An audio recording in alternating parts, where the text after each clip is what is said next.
국립민속박물관에서 학예연구사로 일하고 있고요. 잘 들리시죠? 네.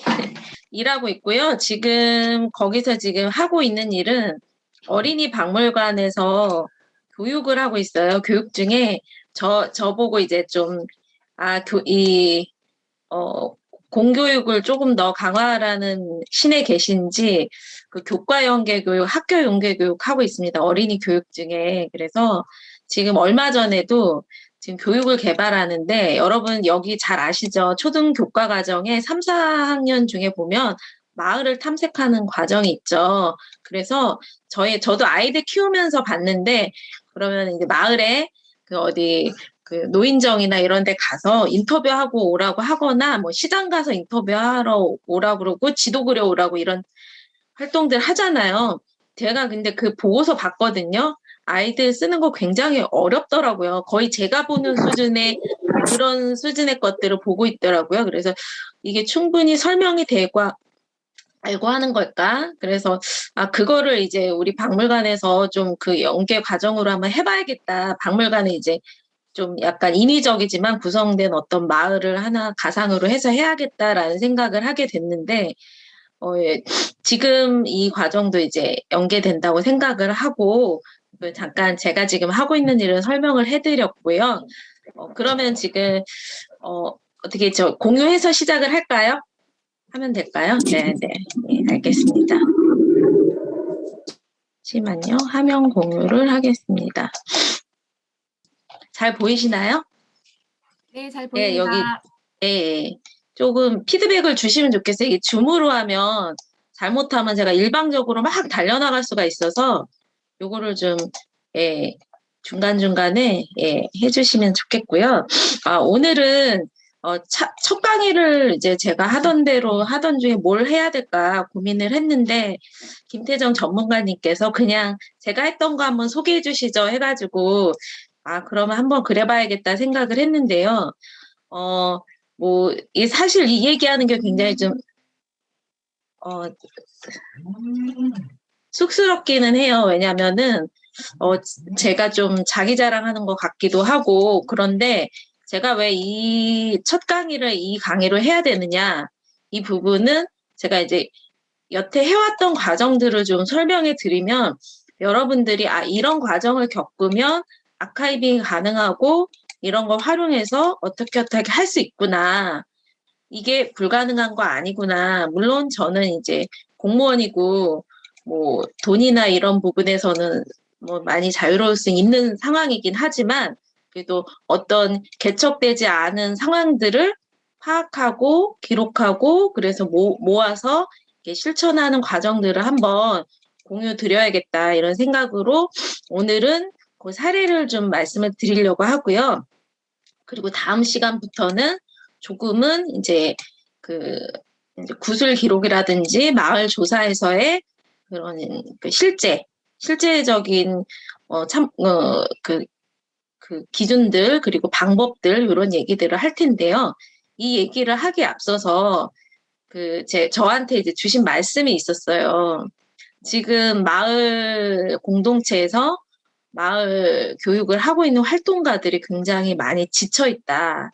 이런 말씀을 하셨어요. 음, 그럴 수 있을 거라 생각해요. 저도 뭐 일하면서 지칠 때가 있지만, 뭐 특별한 예산이 이렇게 지원이 되는 것도 아니고, 지속적인 교육이라든지 재교육이라든지 이런 컨설팅이 물론 뭐 너무 열심히 하고 계시지만 그럼에도 불구하고 소수의 인원이 자신의 의지만 가지고 전문성이 이렇게 많이 이렇게 뒷받침 안 된 상태에서 의지만 가지고 진행을 하는 게 또 특히 최근에 코로나 상황으로 인해서 모든 교육이 공교육부터 해서 사실 무너졌잖아요. 이런 상황에서 활동가들이 굉장히 지쳐있다라는 말씀을 들었어요. 근데 제가 이제 아카이빙의 중요성에 대해서 이렇게 저도 하면서 느끼는 건 뭐냐면 이제 아카이빙 작업은 굉장히 지루하고 긴 시간이 필요로 한 일이긴 하지만 그걸 하는 과정에서 굉장히 이제 성찰을 하는 그런 성찰을 할 수 있고, 그리고 내가 이제 누가 인터뷰를 말을 하는 사람이나 듣는 사람이나 어떤 치유의 과정을 겪으면서 그러면서 이제 서로 말하고 듣는 사람들 간에 유대감도 형성되고, 그러면서 그런 과정들이 좀 작지만 미래를 향한 이렇게 대답들을 이렇게 찾을 수 있는 그런 것들이 있었고, 또 제가 여기 계신 그 인천교육청 뿐만 아니라 다른 공간, 이제 작은 이제 활동가들이 하는 공간, 아니면 작은 도서관, 마을에서 하는 작은 도서관, 그리고 정말 중학생들, 이제 마을 활동가들이 중학생들 교육하기 위해서 그런 데도 강의를 갔었는데, 그러면서 실제로 그런 아이들이 성장하고 커가는 모습을 보니까, 아, 이거 정말 마을에서 가능한 부분이구나 하는 것들을 좀 알게 됐어요. 그래서 여기 계신 분들이 이 교육을 통해서 좀 성장하고 성찰하고 치유하는 과정이 됐으면 좋겠고, 이 목표는 사실은 저는 제가 생각하는 거는 마을을 기록하는 거예요. 저는 기본적으로.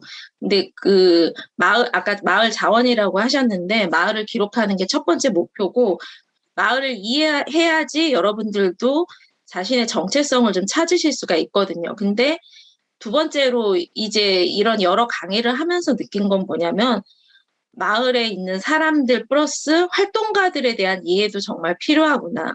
그래서 최근에 어떤 지자체에서 어떤 아카이빙에 대한 공모 사업을 제가 보게 됐는데, 그게 뭐였냐면 말할 사람 청년, 기록할 사람 청년, 이렇게 모집을 하는 거예요.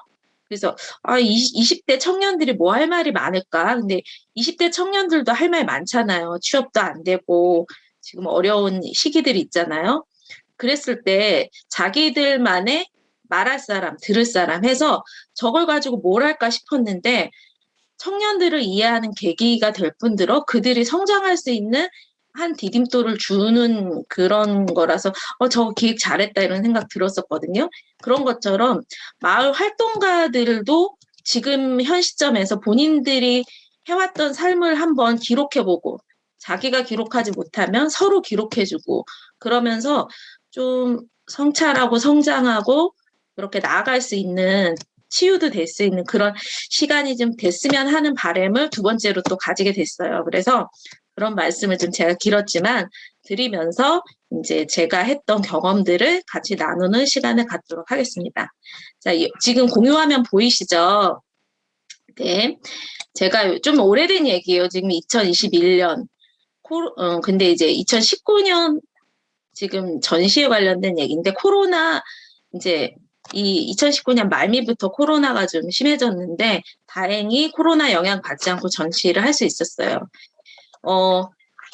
2019년 인천 민속문화의 기념 특별전에서 메이드 인 인천이에요. 그러니까 이게 인천 얘기지만 여러분들이 그냥 내 지역, 내 마을 얘기다라고 생각을 하고 이입해서 한번 들어주셨으면 좋겠어요. 그리고 제목은 제가 전시의 주인공이 된 인천공단 노동자.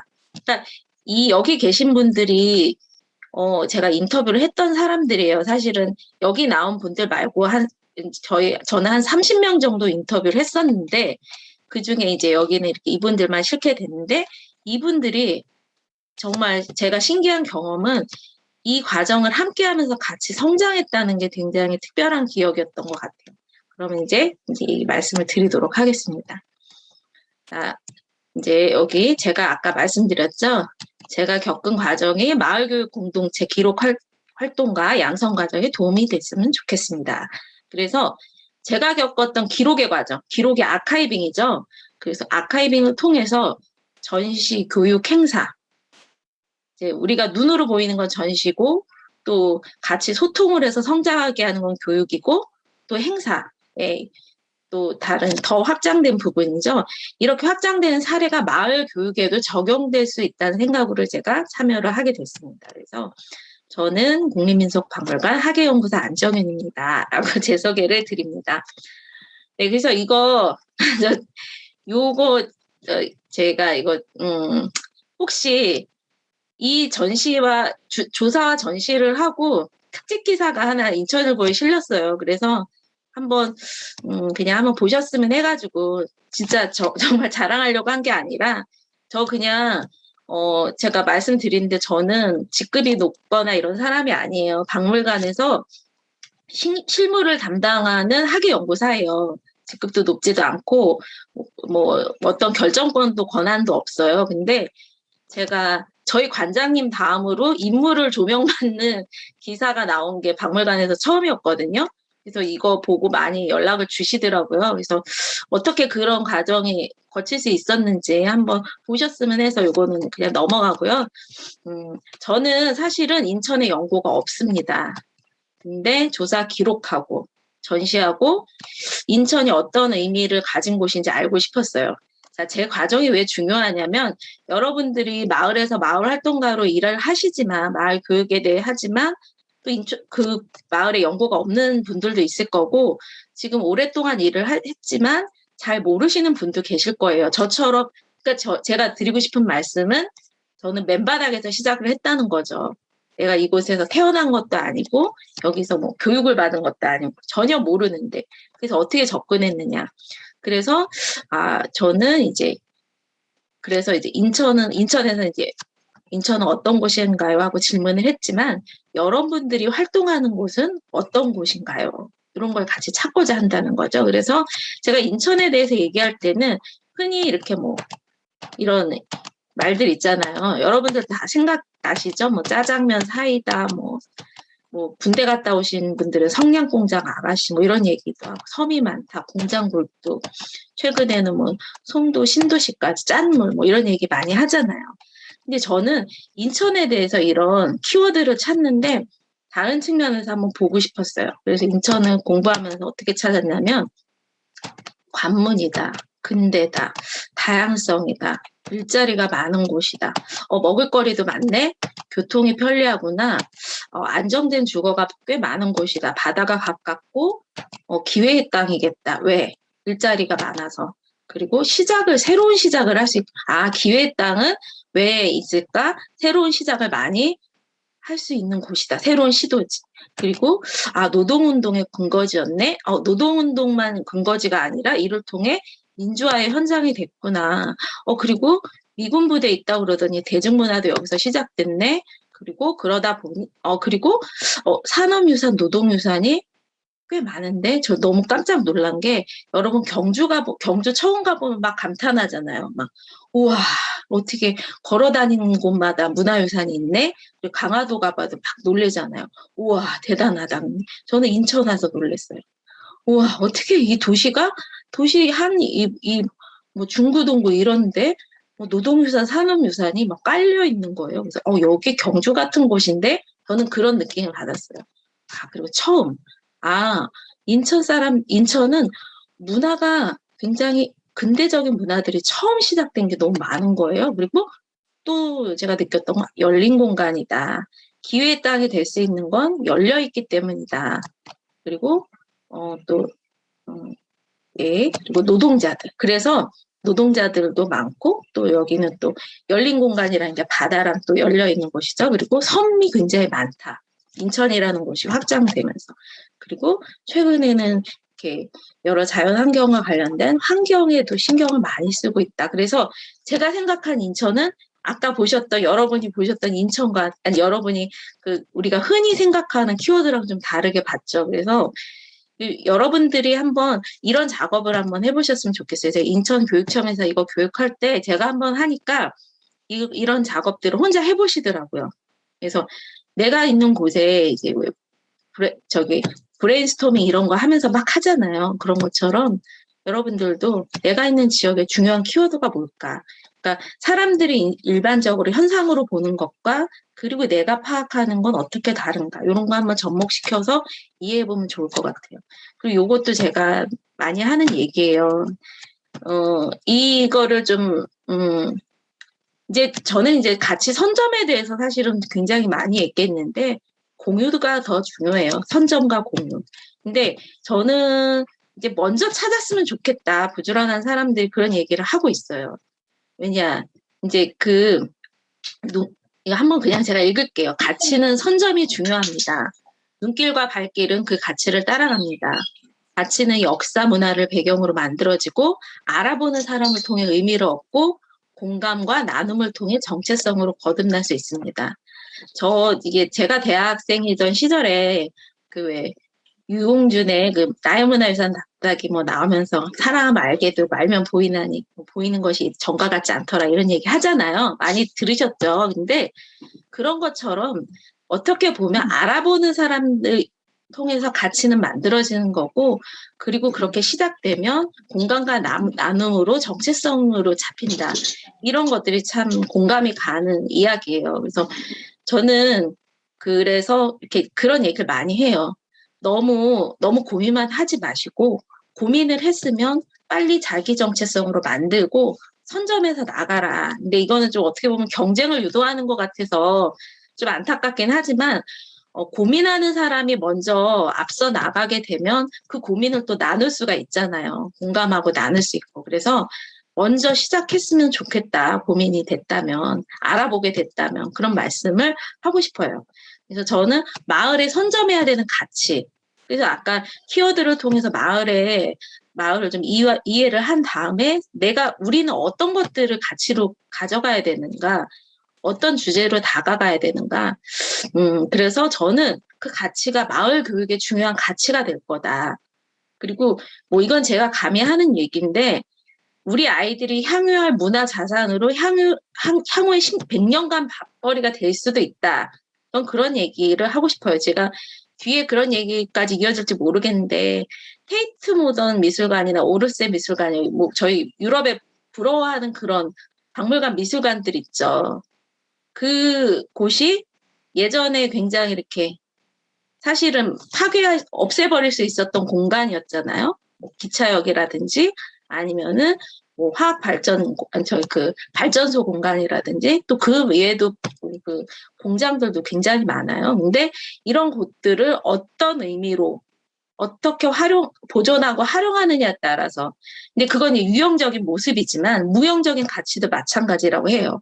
생각해요. 그래서 이것들을 지금 남아있는 것들을 어떻게 기록하고 보존 활용해서 앞으로의 문화 가치로 남길 것인가. 그러니까 제가 이 밥벌이라는 표현이라고 했는데 이게 그냥 뭐 단순히 거기서 직업을 가지는 차원을 그 이상을 넘어서 훌륭한 가치를 그 지역의 가치를 만들어낼 것 같아요. 그러니까 뭐 마을 교육이랑 도시 재생이랑은 또 밀접한 관계가 있잖아요. 그런 차원에서도 이런 것들은 주목해야 된다라고 생각을 합니다. 그래서 사람이든 공간이든 자, 제가 무슨 도덕 시간은 아니지만 사랑하고 공부하고 성찰해야지 그 가치를 알 수 있다고 생각합니다. 그래서 제일 중요한 거, 이제 지금 많이 지쳐 계시다고 했는데 활동하고 있는 내 마을을 사랑하시나요? 우리 공간. 아니면 더 중요한 거는 나에 대한 가치라고 생각을 해요. 제가 사실은 뭐 도시로 시작하면 2017년부터 했지만 그 이전에 농촌마을, 뭐 어촌마을도 계속 했었거든요. 아카이빙 작업을. 근데 이걸 하면서 제가 제일 저한테 득이 됐던 거는 저 스스로를 성장하고 사랑할 수 있게 하는 그런 학문이라서 굉장히 실천적이라고 생각했는데 중요한 거는 여러분 스스로라는 거죠. 마을이 중요하지만. 그래서 스스로를 사랑하시나요? 그래서 이 부분을 우리 앞으로 몇 강 동안 같이 생각해보는 자리로 했으면 좋겠어요. 그래서 이제 저 첫 번째 과제. 네. 그러니까 저는 우리 마을의 자존감 찾기, 우리의 자존감 회복이라고 생각을 해요. 그래서 이 강의가 끝난 다음에 여러분들이 나는 마을에 대해서 얼마나 알고 있고 나에 대한 내가 생각하는 우리 마을의 자존감은 어떤 건가? 마을의 가치는 무엇일까? 물론 구체적인 거는 이제 다음 시간부터 하겠지만 나는 나에 대한 자존감이 어느 정도인가? 이제 그래서 이런 것들을 찾아가는 과정을 같이 해보자라고 말씀드리고 싶습니다. 여기는 제가 인천을 먼저 소개시킨다고 했는데 인천 분들도 많이 참여하고 계신다고 들었어요. 근데 이걸 보시면서 이런 곳도 있구나. 우리 마을은 어떤 곳이 있는지 한번 같이 생각을 해보셨으면 좋겠어요. 인천은 사실은 바다가 많은 공간인데 바다에 대한 접근성은 이렇게 뛰어나지 않아요. 여기는 월미도에서 인천 항을 바라보는 그런 모습이에요. 네. 새롭죠. 인천에 이런 모습 보기가 쉽지가 않아요. 그리고 여기는 예, 아까 저희가 이제 보여드렸던 부분이 요쪽 이 뒤쪽이라고 한다면 여기는 아까 그쪽은 중구 지역이고 여기는 동구에 요새 한참 화두가 되고 있는 동일방직 공장이에요. 공장 터져. 그래서 여기가 이쪽에 특히 이쪽에 있는 건물들이 일제강점 이제 요런 건물들이 이제 일제강점기 한 30년대부터 지어졌던 건물이고 시대에 따라서 뭐 5, 60년대, 70년대 이렇게 지어졌던 건물들이 이렇게 쭉 이어져 있어요. 그리고 여기는 노동조합 건물이었고 본관 건물. 그래서 여기 보면은 굉장히 그러니까 일제강점기 때 나무로 세워진 전봇대가 그대로 남아 있어요. 그러니까 굉장히 이 공간 자체가 그러니까 시대를 한 세기를 쭉 그러니까 건물로도 시대를 쭉 훑어주는 그런 건물의 구성일 뿐만 아니라 이 안에 있는 역사들 자체 그리고 여기서 일했던 그 여성 노동자들의 이 과정들도 그런 것들을 포함하고 있는데 지금 이 박물관은 이 공간을 어떻게 하느냐가 인천에서 지금 굉장히 회자가 되고 있어요. 그래서 이곳을 여기 뒤에도 아파트 있고 뭐인데 지금 여기가 낡고 또 주변에 공장 건물도 있고 바다랑 이렇게 이어지고 있는데 이런 곳이 이제 앞으로 어떻게 활용되어야 되는가. 근데 여기는 이제 개인 땅이죠. 예, 여기 동일 레나운 쪽에. 그래서 그런 것들이 공론화되고 있는데 어떻게 될지는 모르겠지만 정말 어떻게 하는 것이 지역 경제를 살리고 도시 재생과 이어지는지 그리고 이분들의 삶을 더 이렇게 좀 삶의 질을 개선하는데 그리고 또 그 주변의 모든 여기 요 주변 지역과 어울릴 수 있는지 이런 것들이 이제 논의가 필요한 곳이고요. 그래서 저는 이렇게 여러분 이렇게 흔히 이제 인천하면 이렇게 막 굴뚝에 연기 나고 이런 것들을 많이 생각을 하세요. 근데 이제 인천 굉장히 다양한 곳인데 이거 혹시 영상 보이시나요? 보이세요? 보이면 이거는 뭐냐면 음성은 안 들리죠? 근데 이거는 제가 이제 뭐 인천을 좀 압축적으로 전시를 하면서 영상을 만들어 봤어요. 그래서 인천이라는 곳이 많은 곳이 그 간척지 그러니까 뻘 있죠. 갯벌을 메워서 땅을 만들었는데 최근에는 거기에 아파트를 많이 짓지만 일제강점기부터 한 7, 80년대까지는 거기에 땅을 만들어서 공장을 짓거나 산업 기반 시설을 짓거나 인천은 그런 게 굉장히 특이해요. 그래서 이렇게 해서 완성되는 것들을 약간 상징적으로 영상을 만들어 봤어요. 네, 넘어가고 그래서 요거는 이제 지도로 이제 좀 간략한 지도로 이렇게 표현한 인천의 모습이었고요. 조사를 이렇게 이런 공단들 대표적인 공단들이 있는데 그것들을 이제 파악하는 과정이죠. 이제 우리가 지역을 공부할 때는 이제 지도 작업부터 먼저 하죠. 그래서 자, 요거 한번 사례 볼게요. 인천을 공부해 볼까요? 해서 제가 아까 키워드를 이렇게 잡았었잖아요. 그러면서 이제 제가 공부를 한 거는 어떻게 이제 요걸 정리할까? 그래서 대외교통의 창구이자 문물교육의 장이고 군사적 요충지고 산업화의 배후지로 공단이 있고 다양성의 공간이며 대표적으로 수도의 관문이다. 이렇게 좀 정리를 해봤어요. 사람마다 다를 수 있지만 약간 객관적인 그런 공간적인 분석을 했죠. 그래서 그럼 인천만의 주제를 어떻게 찾을까? 그래서 시기별로 한번 다시 정리를 했어요. 그래서 개항기에는 개항장으로서 이미 식민지 시기와 해방까지는 어떤 군수도시. 그러니까 일본 식민지를 하면서 인천이 자기들이 전쟁 준비를 위한 공간으로 한 거죠. 근데 이제 그걸 조금 더 세분하면 처음에는 이제 약간 관광도시로 해서 약간 인천은 신도시처럼 생각을 했어요. 그래서 이제 저기 일본 사람들이 휴양하러 오는 곳으로 생각해서 휴양과 관련된 시설들도 많이 지었고 그리고 또 그 이후에는 이제 쌀과 관련돼서 쌀의 집산지로서 자기들 이제 수탈의 집산 장소로도 생각을 하고 또 나중에는 이제 전쟁을 준비하기 위해서 군수시설 이런 것들을 이제 지금도 남아있는 공장들이 그때 시작된 공장들이 굉장히 많아요. 그리고 한국 전쟁 때는 미군 주둔지, 그리고 이제 산업화 시대는 이제 여기가 새롭게 공단이 조성되고, 그러면 지금은 약간 더 이제 인천이라는 곳이 이렇게 올 수 있었던 건 열린 공간이기 때문이에요. 관문이고. 그래서 지금은 다문화 시대의 어떤 다양성의 공간으로도 이렇게 얘기가 많이 되고 있죠. 그래서 저는 이렇게 여러분들이 나중에 이제 이런 작업을 뭐 이렇게까지 해도 되고 안 해도 되고 그렇지만 이게 저는 그래서 아까 얘기했던 시기와 관련돼서 키워드를 아까 키워드 뽑는 작업을 보여드렸죠. 그리고 그러면 거기에 전시된 건 뭐 있었고 자료는 뭐가 있고 저는 이제 사실은 이게 논문 쓰는 과정은 아니었기 때문에 논문까지는 안 썼어요. 그러면 혹시 조금 더 전문적으로 하실 것 같으면 논문이 뭐가 나와 있고 그랬을 때 제가 너무 신기했던 건 딱 요 시기 있잖아요. 요 시기. 키워드는 이렇게 뽑았는데 된 게 없어요. 그죠? 네. 인천 산업화 시기, 산업도시로서 인천의 공당 노동자들에 대한 이야기는 빠져있다. 중요하지만 조명되지 못한 이야기에 대해서는 누가 해야 된다? 관에서 중요한 세금, 우리가 내는 세금을 가지고 해야죠. 관에서 해야 된다. 그래서 저는 이걸로 주제를 삼게 됐어요.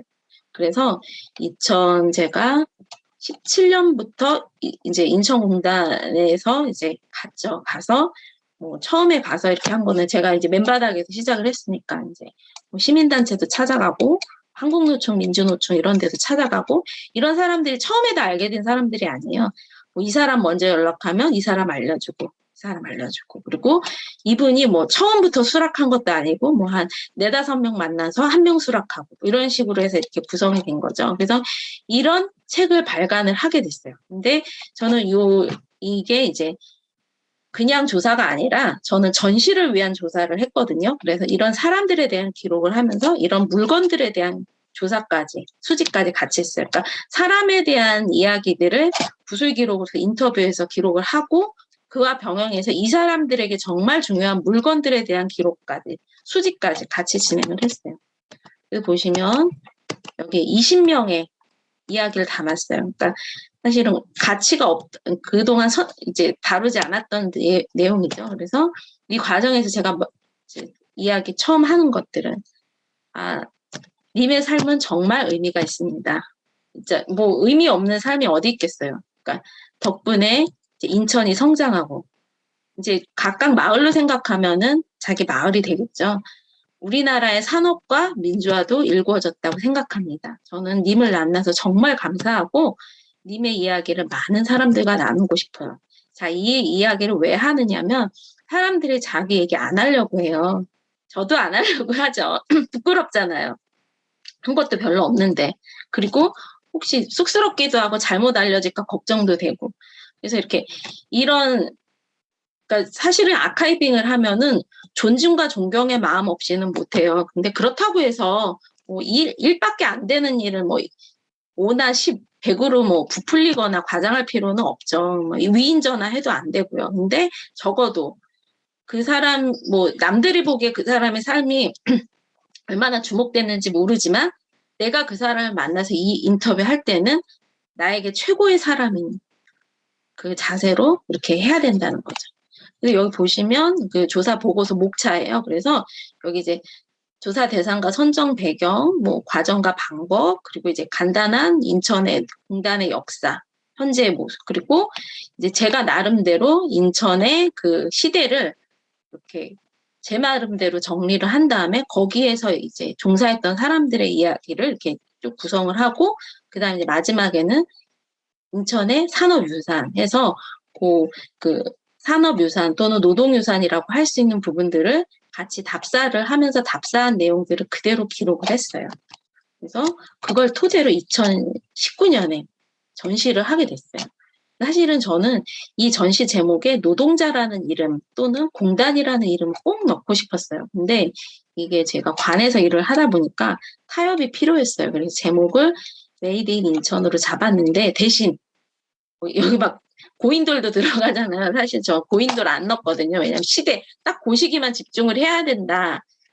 그래서 했는데 짜장면도 있고. 근데 또 의견이 또 다르기 때문에 이제 저는 중요한 게 전시를 하는 게 중요하지 제목을 만드는 게 중요한 건 아니었어요. 그래서 이 전시를 성사시키기 위해서 이제 제목을 대신 이는 사람인으로 해서 이런 것들을 구성을 해서 이제 전시를 하게 됐죠. 근데 이게 사실 저도 이 얘기를 하나 말씀드린 게, 당신은 관에서 하고, 관의 예산으로 하고, 관으로 조사를 했는데, 뭐, 얼마나 힘들었겠냐.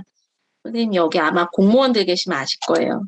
저희가 이 국립박물관에서 처음으로 노동을 주제로 조사 전시를 했거든요.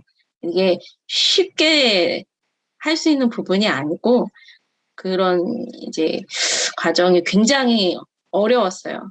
못할 거를 했고, 사실은 약간 의도적으로 망하게, 이런 얘기는 하면 안 되고, 하여튼, 좀 안 됐으면 하는 바람을 가진 사례도 있어서, 제가 이거를 전시를 하는데, 원래는 좀 준비 기간이 좀 꼭 필요한, 오랫동안 했으면 했는데, 거의 3개월밖에 준비를 못하고 했었어요. 그런 사연이 있었고, 그래서 이런 또 도록을 발간을 하게 됐죠.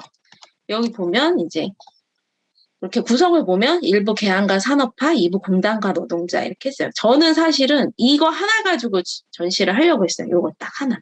근데 이제 어쩔 수 없이 이제 타협을 할 수밖에 없었고 이렇게 1부, 2부로 진행을 하죠. 요 주제로 요 세부 내용을 1부, 2부 하고 싶었는데, 네.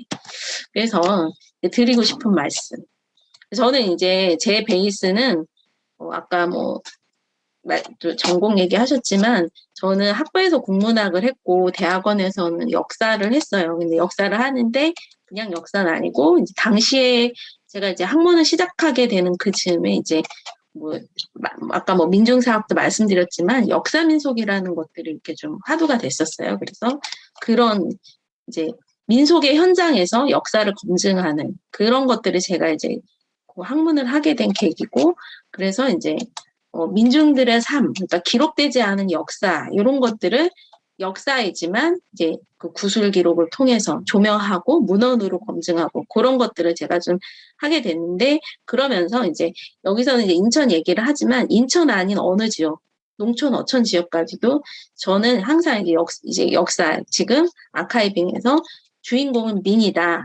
그래서 민은 뭐냐, 민중이라고 여기 표현을 더 하기도 하죠. 그랬을 때 이 사회를 구성하는 평범한 사람들이다. 좀 그렇게 생각을 해요. 그래서 옆에 있는 사람, 앞에 있는 사람, 다 그 사람들이 주인공이라는 거죠. 그래서 당신은 인생의 주인공인가요? 역사의 주인공인가요? 저는 그러니까 그 주인공인 사람들의, 그러니까 드라마 주인공, 소설의 주인공이 아니라 우리가 살아가는 삶에서의 주인공의 이야기들을 기록하는 그런 사명을 가지고 있다. 그래서 이거는 이제 좀 보여드리기는 좀 곤란하고요. 잠시만요. 죄송합니다. 선생님 이따 전화 드릴게요. 네, 그래서 여기 보시면 이제 여기는 인천의 주안이에요, 주안. 이제 인천에서 이제 요것도 이제 좀 조명하려고 굉장히 노력하고 있는데, 5.3 민주화 항쟁, 그 장면이에요. 그래서 여기가 이제 그 현장의 사진이고, 이 사진 한 장 걸기가 어려웠어요, 전시하는데. 이 사진을 제가 걸려고 했거든요. 근데 이 사진을 제가 벽면에 가득 크게 걸려고 했는데, 조그맣게 출력을 해서 액자에 넣었어요. 그래도 저는 액자에라도 나온 게 너무 다행이라고 생각을 하는데, 여기에 계신 분들이 이제 구성을 좀 봐야 되는데, 우리가 이제 87년 이런 민중 87년 같은 경우에는 대부분 그런 얘기를 하잖아요. 학생, 시민 이런 얘기를 하잖아요. 여기는 주한공단이 배경이 되기 때문에 많은 분들이 노동자들이었다는 거죠. 그래서 87년의 87년 민중항쟁의 모태가 된 5.3 항쟁인데, 그래서 전시를 이렇게 했을 때 많은 분들이 말씀해 주셨어요. 여기에 내가 있었다. 여기에 내가 있었다. 그런 말씀을 하세요, 노동자들이. 그리고 보통 사람들이 주인공이 될 수 있다는 거, 이거 너무 잘 아시죠? 촛불항쟁과 관련된 이야기. 그래서 뭐냐면 이렇게 제가 이제 현장에 가서 이렇게 찍은 사진들이죠. 이분들이 꼭 집회에 나오고 이런 사람들은 아닐 수 있어요. 하지만 우리 주변에서 만나는 작업복을 입고 굴굴땀을 흘리는 노동자, 보통 평범한 이런 민들, 백성들, 우리 평범한 사람들. 그래서 그 노동자도 이 사회를 구성하는 평범한 사람들이라는 거. 뭐 별 특별한 사람이 아니라는 거죠. 그래서 왜 관에서는 노동을 주제로 뭘 하면은 싫어할까? 보통 사람들의 이야기인데 우리가 뭐 농민, 어민 이런 얘기를 하는 거는 뭐 그거에 대해서 뭐라 하지 않는데 이런 부분을 저는 이제 하면서 나름대로 어려움을 극복하면서 했죠. 그래서 여기 보면 이분들의 인터뷰를 이렇게 예, 이것도 이게 아카이빙 작업이죠. 이렇게 했어요. 그래서 여기 네, 그래서 넘어가겠습니다. 그래서 그들은 우리의 이웃이고 가족이라서 전시를 할 때 이렇게 한 명 한 명을 이렇게 다 그분들의 주인공으로 해서 이렇게 넣어드렸어요. 이렇게 했다는 거죠. 자, 그리고 그래서 여러분도 전시의 주인공이 될 수 있고 또 기획자도 될 수 있다는 거죠. 우리의 이야기는 잘 엮어내면 보석이 될 수도 있다는 거예요. 그래서 요거 잠깐 시간이 어떻게 되죠? 잠시만요. 10시 40분이죠. 그러면 이걸 잠깐 보여드리고 싶은데 잠깐 한번 요거 봐주세요. 인천 민속문화의 해를 기념으로 기획한 특별전이에요. 그래서 제목은 메이드 인 인천이고요. 전반적인 전시의 내용은 인천의 근대화 산업화 과정, 그리고 그 과정을 통해서 산업화의 주역이 되었던 공단에서 생산의 역할을 했던 노동자들의 삶의 이야기를 담았습니다.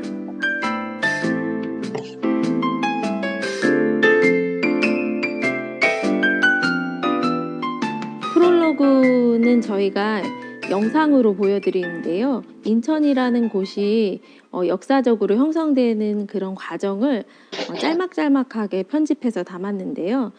산업도시로서 인천이 완성돼 가는 그런 과정들을 담아보았습니다.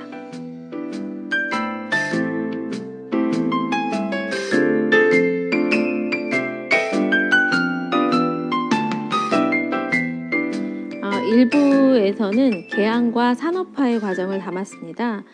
개항의 과정은 바다문이 열리다라는 내용으로 좀 표현을 해봤는데요. 인천이 개항하는 과정은 외세에 의한 개항이었고요. 그때 들어온 외국인들이 가져온 여러 가지 문화들, 이런 문화들을 통해서 새로운 문물과 문화를 접하게 됩니다. 그 당시 들어왔던 문화들 새로운 종교, 야구, 축구를 비롯해서 영화 이런 것들이 다양하게 들어왔고요. 그리고 이 개항기를 통해서 들어온 여러 가지 근대적인 그런 관념들은 새로운 생산으로 산업화로 이어지게 됩니다. 일제강점기에 많은 공장들이 세워졌고요. 그리고 인천이란 곳이 간척을 통해서 또 새로운 도시 공간이 생기면서 더 많은 공장들이 생기게 됩니다. 이렇게 공장이 세워지고 이제 산업이 발달되고 이런 과정 속에서 그 속에서 일하는 사람들의 근대적인 노동도 시작되게 되는데요. 인천에는 근대적인 노동, 그런 근대적인 자각이 좀 일찌감치 시작됐던 것 같습니다. 그리고 인천에서는 1960년대 후반 정부 주도의 산업화 정책이 시작되었습니다. 그러면서 인천은 더 본격적으로 공단이 형성됐죠. 그래서 많은 공장들이 새롭게 들어서고요. 여기는 실질적인 수출 주도 산업 단지가 됩니다.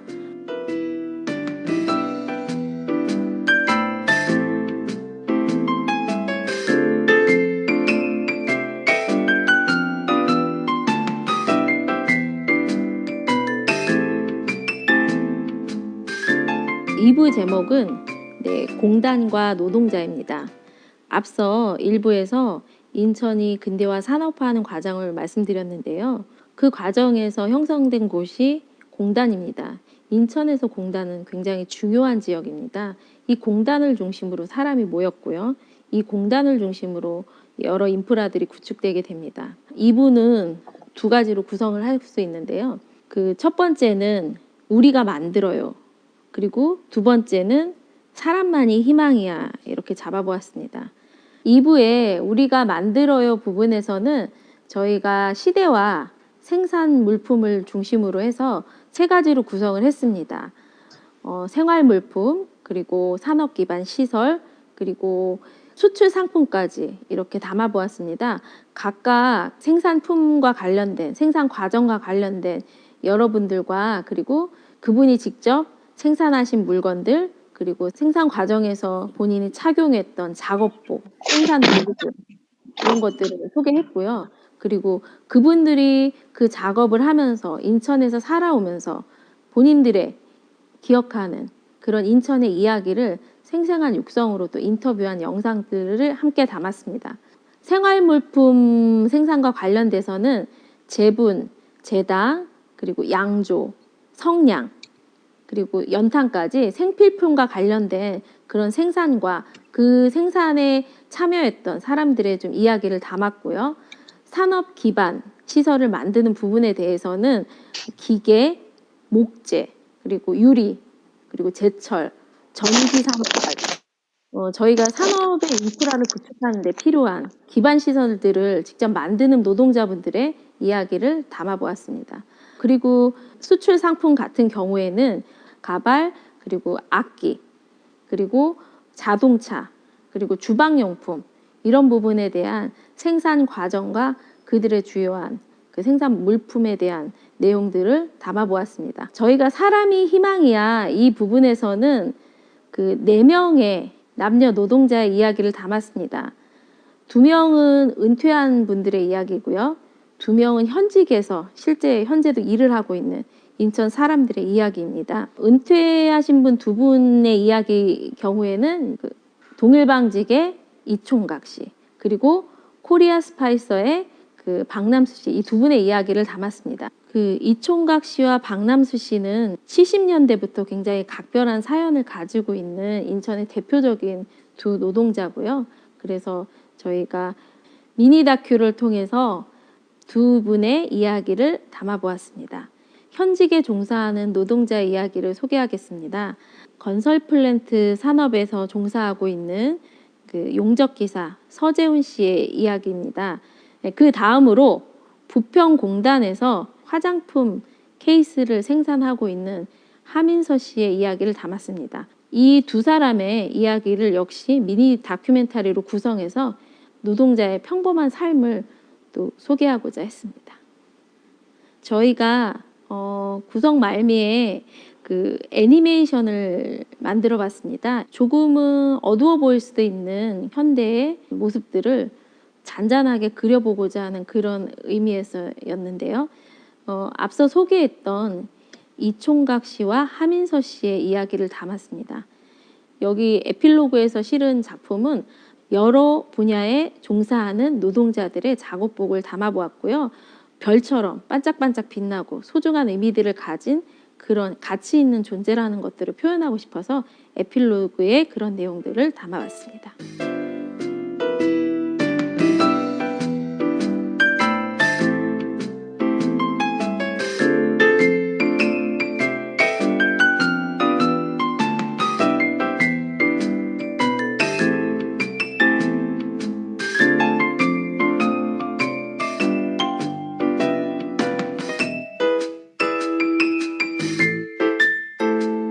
이번 전시 메이드 인 인천은 동료 학예사인 안종현 선생님께서 1년 정도 연구조사한 결과이고 지금 이 전시는 한 4개월 정도 준비했습니다. 이 큰 전시를 지금까지 개막하는 단계까지 정말 노동운동과 같았습니다. 왜 이렇게 하기가 힘든지 되게 어려웠어요. 그런 과정에서 메이드 인 인천이라는 제목을 떠올리게 됐습니다. 특히 메이드 인 인천의 메이드는 우리 세계 열광과의 접촉, 뭐든지 처음, 최초가 따르는 인천의 모습을 다루기 위해서 영어로 메이드를 했고요. 공단 노동자가 주인공이라는 뜻에서 인천은 바로 인천광역시로 성장하고 세계로 향하는 인천공항이 있는 곳으로 상징화해서 네이밍을 했습니다. 전시 즐겁게 잘 관람하시기 바랍니다. 감사합니다. 지금은 그 전시를 볼 수가 없어서 전시를 보여드릴 수 있는 방법으로 그때 그나마 이것도 아카이빙이죠. 전시 내용, 전시실을 기록하고 기획자가 그거를 말하는 제도가 좀 있어서 이런 것들을 남길 수 있었습니다. 그리고 그때 모습이랑 제가 굉장히 많이 다르죠. 그때 개막하기 전에 3일을 밤을 샜어요. 그리고 그런 다음에 인터뷰를 해서 제가 좀 많이 초췌했고, 그리고 또 마지막에 나온 그분이 저랑 같이 정부가 돼서 같이 일을 해주신 학예사인데, 최초였어요, 그것도. 저희 박물관 안에서 기획자가 둘이 정부가 되는 경우는 없었거든요. 근데 그분이 당시 저희 박물관의 노조 지부장이라서 제가 같이 하자고 손을 내밀었죠. 그래서 같이 도와주셔서 그걸 할 수 있었습니다. 네. 그래서 제 과정을 보면 제가 이제 했던 모습이에요. 이거 이제 인터뷰를 하고 있고, 이제 저는 기록을 하고, 이렇게 둘이서 기록을 하고, 영상을 하고 있죠. 이 사진을 찍는 분도 있었어요. 그래서 작업을 하는데, 여기가 이제 이쪽이 대성목재고, 이게 선창산업 이쪽이에요. 북성포구죠. 그래서 당신의 이야기를 듣습니다, 저는. 그래서 요건 이제 동일방책 관련돼서 뭐 잘 아시는 이야기죠. 뭐 똥물 사건도 있고, 나체 시위도 있고, 그런데, 괴로운 기억. 또 요거는 이거 박남 선생님이 이제 해직한 다음에 다시 복직했을 때 모습이에요. 그래서 즐거운 기억. 요거 이제 지금 2017년도에 찍은 사진인데, 네. 굉장히 이제 많이 바뀌졌죠. 근데 굉장히 깊이가 있으세요. 그래서 그런 모습이 이렇게 사진으로 잘 반영돼서 이런 것들이 지금의 나를 만들고 축적하는 거죠. 그래서 20살 꽃다운 나이에 걸었던 이 길. 그 영상 중에 이 하나예요. 길을 그래서 다시 지금 시간이 어떨지 모르겠는데 53분이면 새벽 일을 네, 마치고 들으셔도 될 것 같아요. 네, 혼자 한번 이 영상, 연습을 이것도 시작하게 영상도 됐습니다. 아카이빙 작업이기 때문에 한번 보시면 좋겠어요. 그런데 이 이거는 공장에도 세월의 그 흔적이 가득하네요. 이총각 선생님과 박남수 선생님, 우리 그러니까 그 두 여공들이 분의 삶을 제가 24시간 교대 압축적으로 근무를 하며 아카이빙 한 내용을 압축적으로 돌렸습니다. 이제 전시용으로 만든 거죠. 그래서 늘상 하품을 아주 달고 살았어요. 그러면서 오늘은 퇴근하면 잠 좀 푹 자야지 하고 다짐하곤 했습니다. 하지만 그땐 젊었으니까 어디 잠만 잘 수 있나요? 야간에서 근무조가 바뀌는 날 하루는 어떻게든 놀아야 했어요. 그때는 외식이라는 게 참 드물었죠. 어쩌다 공장 옆에 중국집에 가서 짜장면 한 그릇 먹는 날이면 얼마나 설레고 기뻤던지. 그리고 문화생활이라 할 만한 것도 사실은 그 당시엔 별로 없었던 것 같습니다. 지금과 같지 않았죠. 그냥 끽해야 극장 가서 뭐 구경 가끔 하는 거, 공원 가서 사진 찍고 오는 거, 이런 것이 아마 문화생활일까?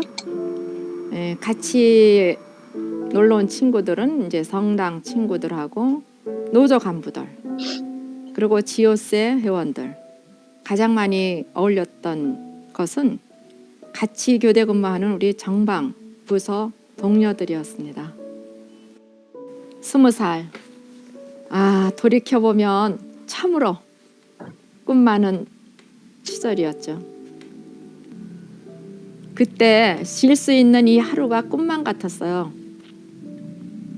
그리고 그때는 일하고 열심히 돈 벌면 다 부자가 되는 줄 알았어요.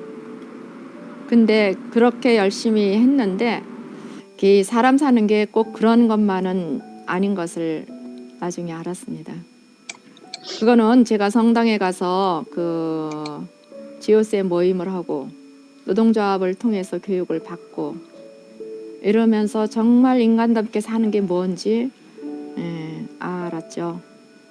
그래서 그러한 그 모임이나 교육이 지금의 내 삶의 방향으로 이끌었습니다. 오늘처럼 시내에 이렇게 나왔다가 돌아가는 길에는 옛 추억이 생각나면서 그때 함께 했던 친구들이 새삼 보고 싶고 그리워집니다. 이 길 어딘가에 그 아름다운 추억이 서려 있겠죠.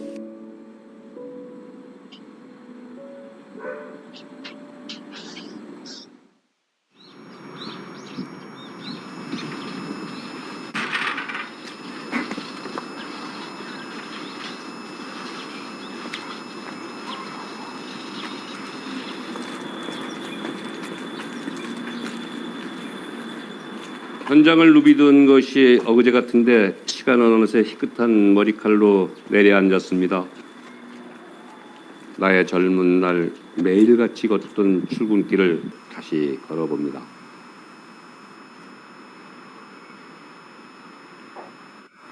지금은 콘크리트 건물들과 아스팔트 도로가 빈틈없이 채운 동네지만 내가 걷던 그 출근길은 시골 길과 크게 다르지 않았죠.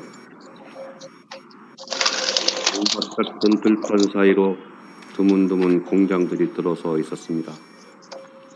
장기적인 항구를 지나쳐 걷다 보면 나처럼 작업복을 입은 사람들이 나와 출근길을 함께 걸었습니다.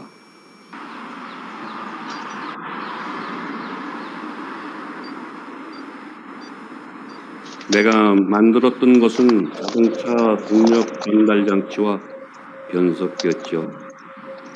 지금 그 공장 건물은 자체가 없지만 그쪽에는 내 손편이 깃든 곳이죠.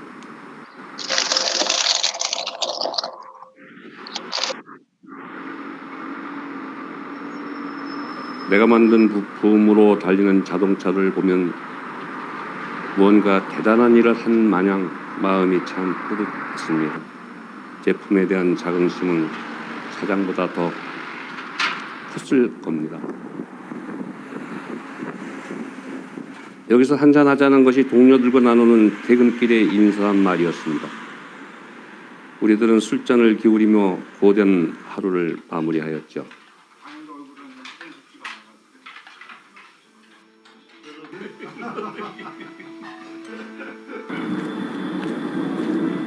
이 길을 수도 없이 걸었습니다. 첫 출근 날에도 해고당한 날에도 다시 복직한 날에도 걸었죠. 나와 같이 출퇴근을 걸었던 그 많은 사람들의 땀과 눈물도 모두 여기 어딘가에 있습니다.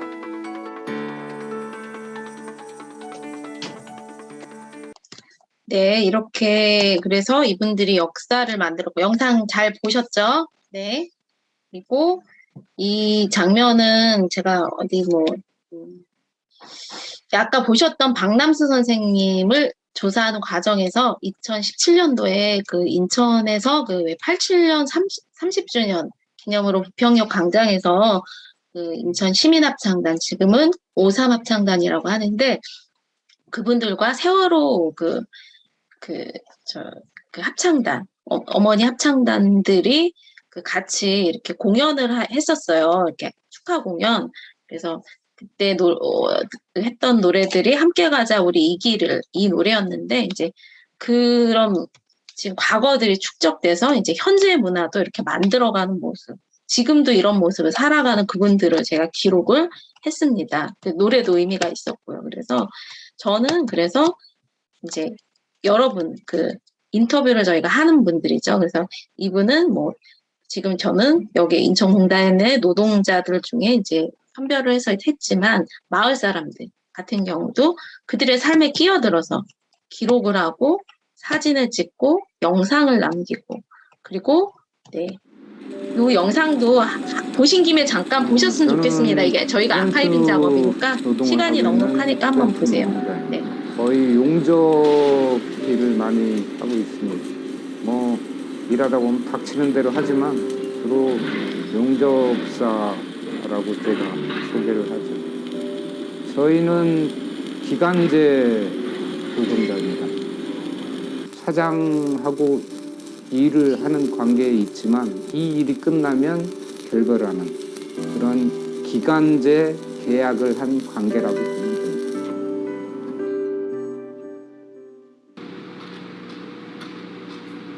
1년 평균 한 7개월 정도는 숙소 생활을 한다고 봐야죠. 제가 인천에 사는데 서울만 하더라도 숙소 생활을 해야 돼요. 보따리 들고 이렇게 출퇴근을 하기가 만만치가 않아서 저희 같이 조그만 업체들은 콘테이너를 갖다 놓거나 아니면 휴게실이 없어요. 그래갖고 그냥 길거리에서 갈아입어야 하는 일이 아직도 많아요. 저희들 애로점이죠. 그래서 지금 봄이 됐는데도 제가 내복을 지금 속에 입었어요. 왜냐면 길거리에서 맨몸 드러내고 옷 갈아입고 남들에게도 안 좋고 그래서. 저 밑에 금이 쫙 갔습니다. 이게 힘이 가니까는 저 크랙이 갔어요. 그걸 지금 보강 작업을 하고 있는 거예요. 몸을 보호하기 위해서 입는 옷인데 뜨거운 고열을 발생시키면서 일을 하다 보니까 불똥이 많이 튀고 그 불똥이 되게 뜨겁습니다. 몸을 보호하기 위해서 가죽 옷을 입는 거고 마스크라든지 면이라든지 이런 것들은 눈을 보호하기 위해서 이 마스크는 호흡 그 가스가 굉장히 많이 발생을 해요. 그래서 거기에 적합하도록 만들어진 안전장비.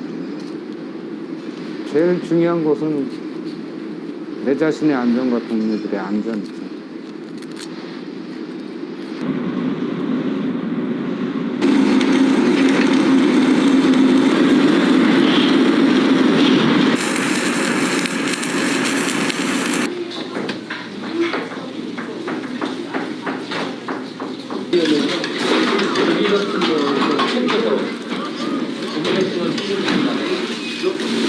우리가 일 끝나고 삼겹살 먹으러 많이 가요. 우리가 용접하고 세일하면 먼지가 많이 나니까 그래서 많이 먹게 됐던 것 같아요.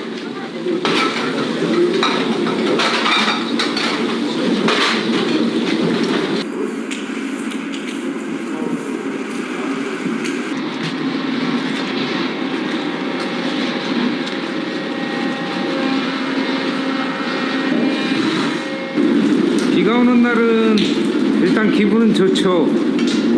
일을 안 하니까. 그럼에도 불구하고 또 일을 못하는 또 안타까움이 또 생기는 거죠. 돈을 벌어야 하는데 우리는 주로 일이 언제 끊길지 모르는 불안함에 떨다 보니까 현장에 있을 때 일을 하고 싶어 해요. 그래서 그럴 때마다 일을 좀 제대로 해서 이 목돈을 만들어야 되는데 비가 와서 못하고 혹은 자재가 없어서 못하고 그럼에도 불구하고 쉰다는 건 좋은 거죠.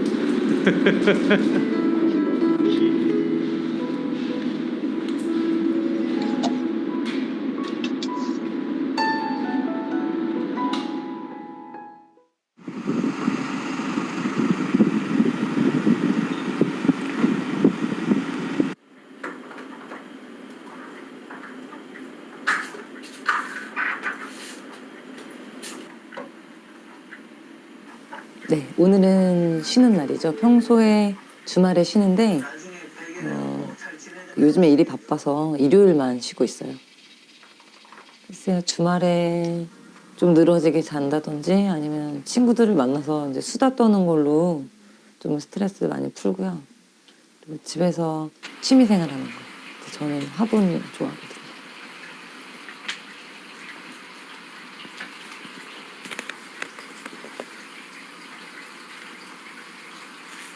저는 부평구에 사는 하민서라고 합니다. 그 부평에 있는 그 화장품 용기 제조 회사에서 일하고 있어요. 그전에는 주로 휴대폰 만드는 일을 했었어요.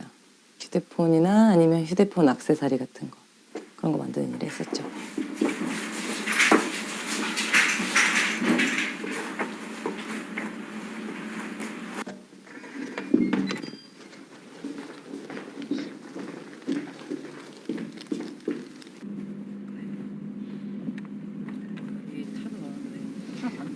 장 볼 때는 회사 같이 다녔던 그 동료들 중에 집 근처에 사는 언니들이 있어요. 그래서 집 근처에 사는 언니나 동생이나 해서 같이 나와서 장을 보고 가볍게 뭐 차를 한 잔 마시던지 아니면 어쩔 때는 뭐 저녁도 먹고 들어오기도 하고 그렇게 해요. 여기 재충전을 할 수 있는 하루죠. 저한테는 일요일이 월요일부터 토요일까지 근무를 하니까 일요일 하루가 저한테는 다시 월요일날 출근하게 할 수 있게끔 하는 충전의 시간이죠.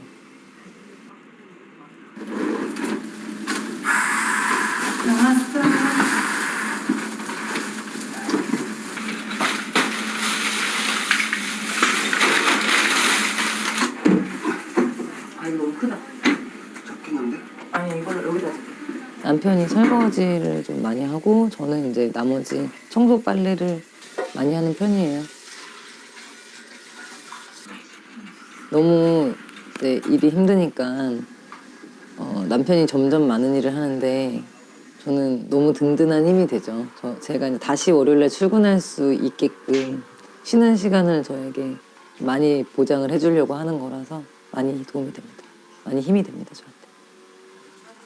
이제 공장에 와서 보니까 싱글맘도 많고 외국인 노동자들도 많고 그리고 뭐 신용불량자도 많고 생각보다 되게 다양한 사람들이 많이 다니고 있어요.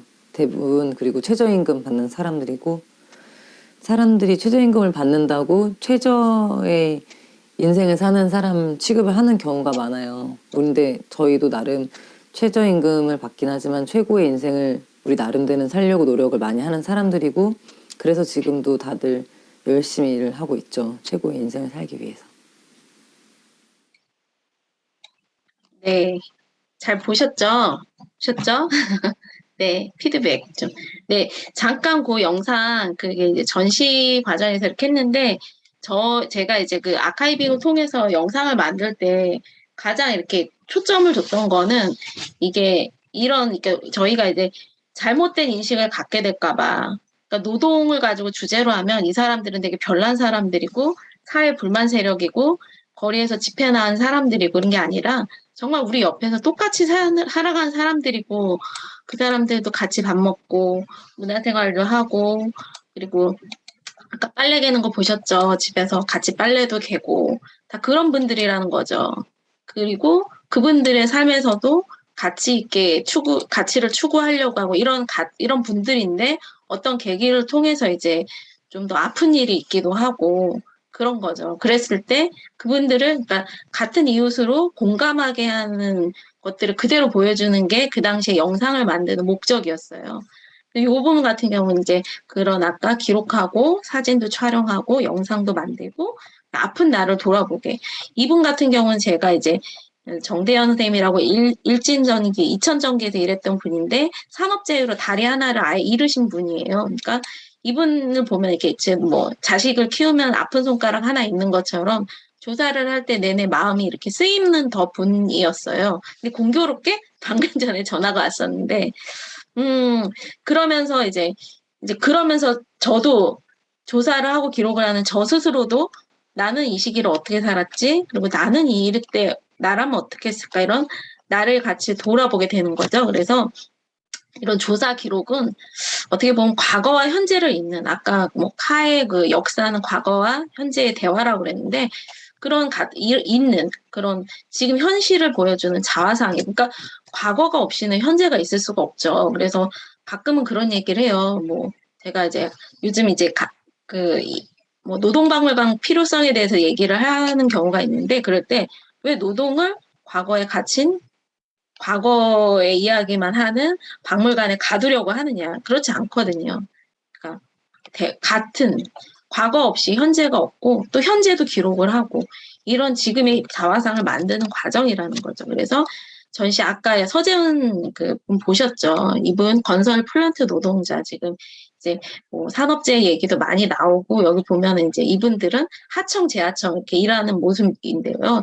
제가 이렇게 나중에 설문조사를 할 때 어린이들이 가장 인상 깊게 말하는 그게 이 전시였어요. 이걸 보면서 마치 뭐 전쟁터에 나가는 사람이 있는 것 같다, 이런 얘기를 하더라고요. 그래서 이거는 이 모습을 보면 별 설명하지 않아도 얼마나 이걸 입고 일했을 때 여름이면 힘들고 어떨 때 이런 걸 입을까, 이런 상상을 하게 되잖아요. 그래서 전시는 이런 상징을 이렇게 주는 곳이라는 거죠. 그리고 또 있는 그대로. 그래서 또 삶의 흔적, 이자 회상이고 문화에 대한 공감이자 현재 지금 우리에게 주는 메시지라는 거죠. 그래서 여기에 있는 이런 물품들은 다 거의 다 대부분 그 저희가 조사했던 분들이 직접 착용했거나 사용했거나 이런 것들이에요. 그래서 요거는 이총각 선생님이 저기 어머니께서 돌아가신 어머니께서 시집갈 때 쓰라고 만들어주신 이불인데 아직 못 쓰셨다고. 그리고 요거는 박남수 선생님 사모님께서 부인께서 결혼할 때 해왔던 혼수로 해왔던 그런 화장대예요. 그리고 여기 뭐 이런 것들은 장현자 선생님이 실제 결혼할 때 입었던 홀레복. 그래서 저는 이런 모습들을 당시에 인천에 와서 처음 살림을 꾸리고 정착해 살아가는 사람들의 모습, 기회의 땅 인천에 대한 모습을 한편에서 구성을 했죠. 그래서 노동자의 삶과 문화는 중요한 도시민속. 여기서는 도시라고 했는데 이제 마을도 이제 더 구체적으로 들어갈 수가 있겠죠. 그래서 아까 보셨던 전시를 이렇게 넓게 파노라마로 이렇게 보시는 모습이에요.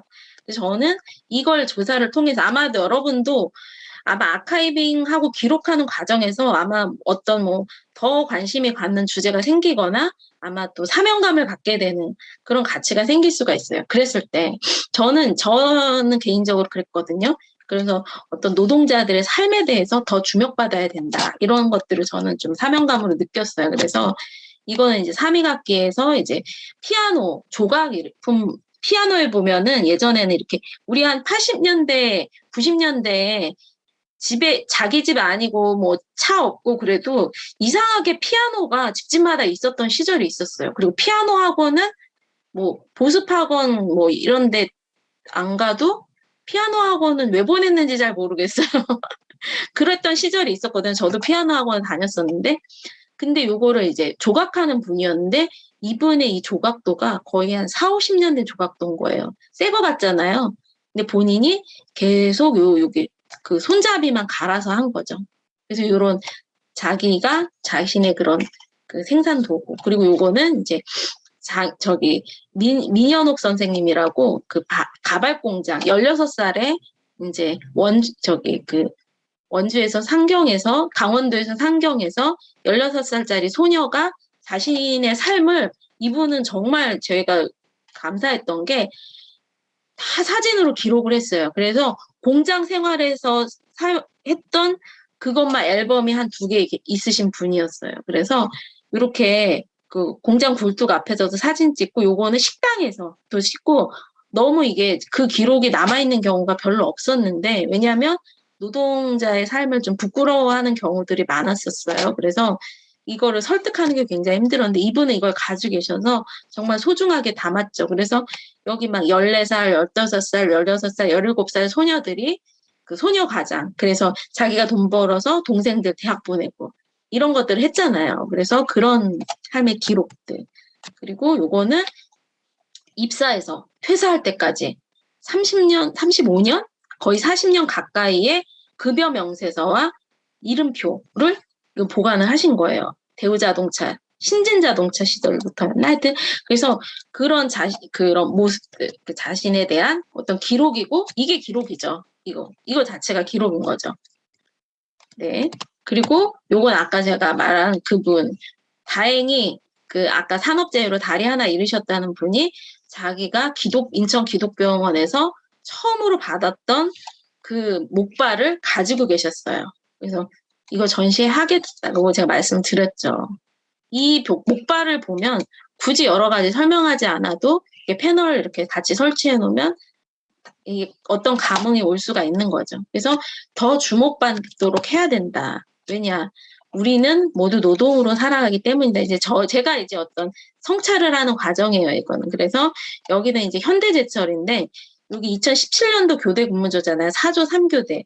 이게 뭐 별거냐, 종이 하나거든요. 근데 지금은 또 앱으로 하니까 이게 좀, 지금 시대는 또 많이 없어지긴 했는데, 4조 3교대가 뭐가 의미 있냐, 뭐 이런 얘기 할 수도 있어요. 근데 제가 인터뷰한 분은, 내가 노조했을 때 이거 만들어냈어. 너무 자긍심을 가지시는 거예요. 그래서 그게 어떤 의미인가요? 제가 잘 모르니까 물어봤더니, 3조 3교대는 휴일을 연가를 쓸 수가 없대요. 휴일에 쉬기가 힘들대요. 근데 4조 3교대를 함으로써 우리도 개인적으로 무슨 개인적인 용무라든지 잠깐의 어디 뭐 짧은 여행이라든지 이런 걸 가능하게 할 수 있었던 게 4조 3교대라는 거죠. 그래서 그다음부터 우리도 조금 인간다운 여가를 즐길 수 있었다. 집에 무슨 급한 일이 있을 때, 애들 무슨 졸업식 있을 때 갈 수 있었다. 이런 얘기를 해주시는 거예요. 그래서 너무 자랑스러워 하셔서 정말 자랑스러운 일 하셨다고 말씀을 같이 했었죠. 그래서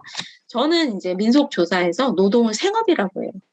그러니까 노동이 저한테는 그렇게 이게 생경한 단어인가? 그리고 뭐 대학 시절부터 들었던 이런 이야기, 뭐 역사적인 의미도 있지만 저는 이렇게 우리 다 일하잖아요. 직업이 다를 뿐이지. 그래서 이런 모습들. 이거는 이제 사실 여기는 두산 인프라코인데 안에 들어갈 수가 없어요. 여기가 아마 그런 공장을 뭐라 그러죠? 군과 관련돼서 이제 하여튼 밖에 노출하면 안 되는 곳이라서 본인이 직접 하는 현장을 찍어주셨어요. 이런 모습들.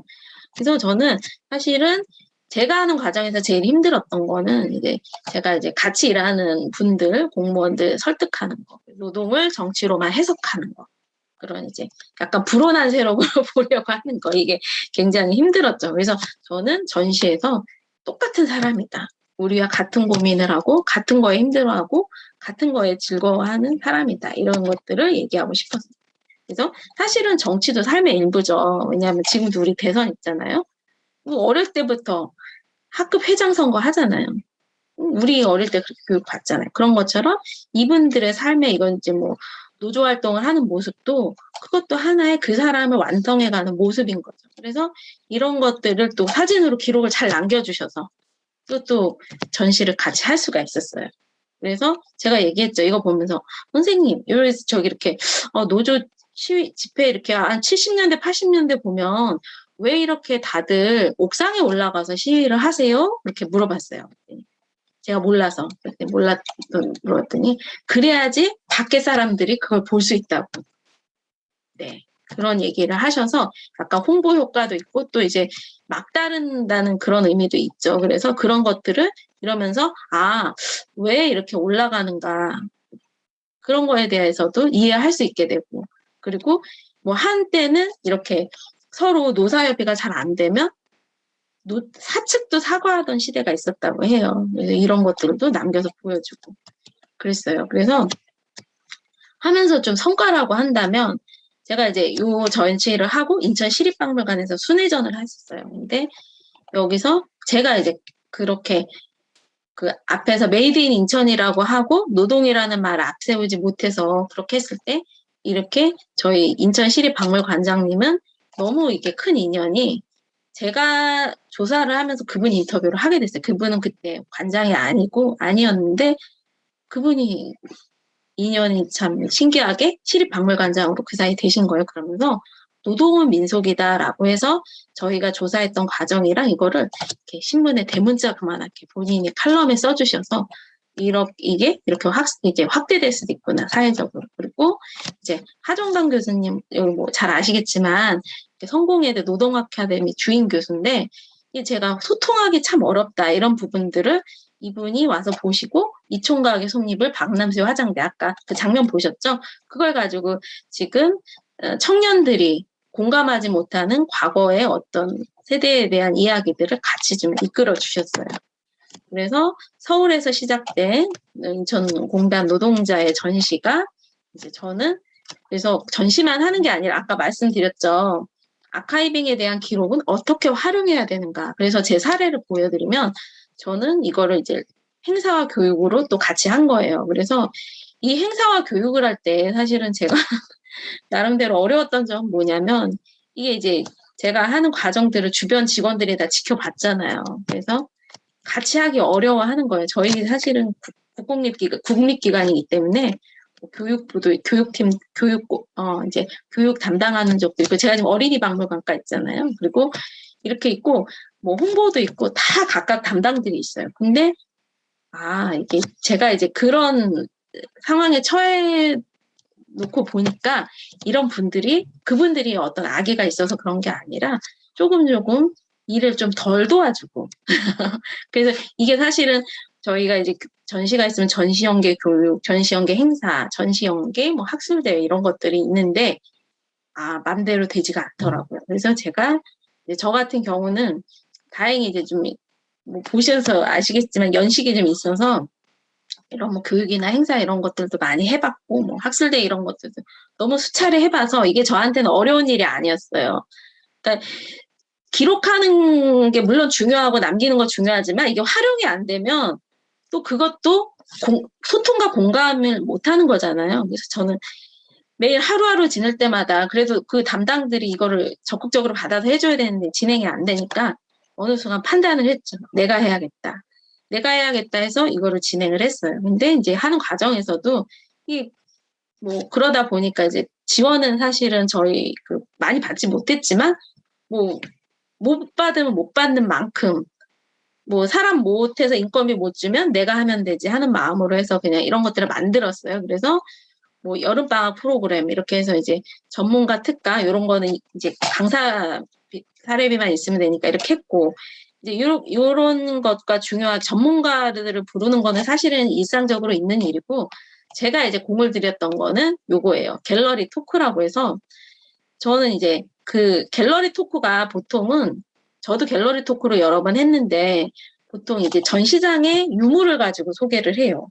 그래서 이제 여러분 중앙박물관 많이 가보시죠. 그러면 예를 들어서 방가사유산, 금관 이런 게 있으면 그 앞에서 이제 학예사들이 전공 학예사들이 이거는 어느 시대에 뭐 제작되었고 어떤 의미가 있고 발굴 과정은 어떻게 돼서 뭐 이렇게 하면서 쭉 그런 얘기를 해주죠.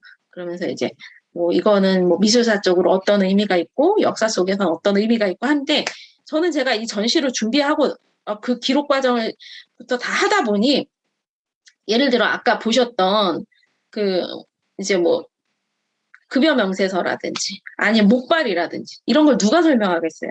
제가 설명하는 것보단 누가 그걸 직접 사용했던 분이 직접 계시니 와서 그분이 설명하는 게 제일 좋겠다 싶어서 저는 이렇게 이분들을 직접 초대를 했어요. 그리고 더 큰 건 뭐였냐면 잔치를 한번 벌이고 싶었어요. 왜냐하면 이분들이 저는 이분들이 이렇게 조사 아카이빙 대상이었고 조사해서 기록하고 이렇게 전시까지 됐지만 이분들이 가지는 느낌은 개막식에도 다 오실 수 없었어요. 왜냐하면 현업에 계신 분들도 계시기 때문에. 그랬을 때 전시가 잘 뭔지 모르겠고 괜히 쑥스럽고 내가 나와 있는 거 그리고 누구 부르자니 박물관이 익숙하지가 않고 그러면은 어떻게 하면 좋을까? 제가 나름대로 고민을 한 거는 그분들이 주인공이 되는 시간을 만들어주자. 그래서 자신의 이야기를 저한테 아카이빙으로 인터뷰했던 이야기를 관람객한테 얘기할 수 있는 기회를 주자.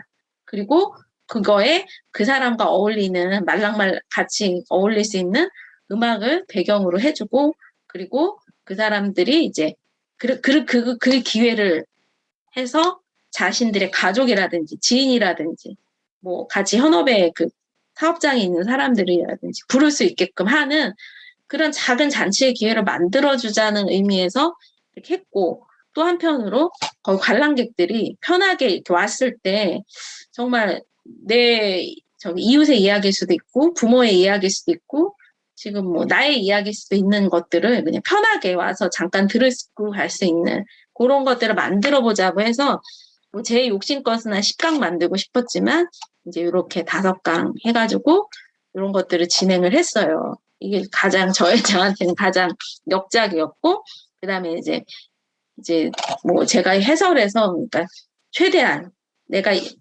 덜 쉬더라도 가서 전시장에서 할 수 있는 시간을 많이 만들어 보자 이런 생각에서 이런 것들을 하게 됐어요.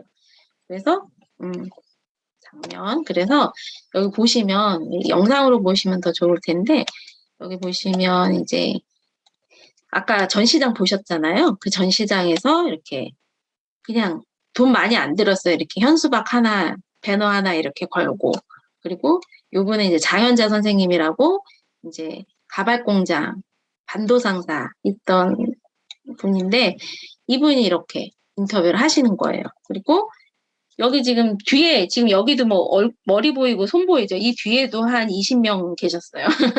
거짓말 아니고 진짜로 여기도 계셨고 그래서 여기서 이렇게 말씀을 하시는 거예요. 잠깐 인사하는데 이렇게 셋이 앉아 있었어요. 이게 저고 장현자 선생님 있고 이쪽에 지금 사진이 거기까지 안 나왔는데 황승민 씨라고 인천의 노동자 가수예요. 그래서 이분이 해서 이제 노래는 한 4곡 정도에서 중간중간에 이야기하면 제가 질문하고 대답하고 중간에 이제 거기에 내용에 맞는 노래들 해주고 그러면서 이렇게 했어요. 그래서 여기 이렇게 참 소박하지만 이렇게 의미 있는 시간이었고 이걸 할 때 어떤 외국인들도 와서 이렇게 물어보기도 하고 그리고 이제 여기에 계신 분들 중에 가족분들도 있고 지인분들도 있는데 관람객분들도 꽤 많았어요. 그래서 여기 이게 주말에 이렇게 행사를 하게 되면 도와주는 사람 없고 그러면 제가 다 의자 설치하고 스피커 설치하고 여기 이렇게 스피커 설치하고 이렇게 도와주시는 분들이 많았어요. 자원봉사로. 그래서 이런 작업들을 할 수가 있었어요. 그러니까 그래서 이게 인천에 이제 순회전으로 이렇게 했는데 저는 이제 이런 과정들이 인천을 비롯해서 여러 지역에서 각각의 방식으로 전시되기를 희망하는 거죠. 그래서 이 과정에서 가장 제가 큰 소득은 이런 이제 제가 인터뷰했던 분들이 정말 속 깊은 같은 친구, 저는 이제 친구라고 생각을 하는데 이런 분들이 이제 가까운 마음을 나눌 수 있게 된다는 거죠. 그래서 요게 지금 여기가 아까 제가 이제 했던 전시에 대한 기본적인 내용들이에요. 그래서 이렇게 했던 거고 그리고 여기에서 이제 그 내용들 중요한 유물들 이렇게 했고 여기서 이제 했던 전시까지 영상들이 있는데 마지막에 보여드리고 싶은 게 이거예요. 이 부분인데 이 영상을 한번 보세요. 이거는 애니메이션으로 만들어 본 거예요.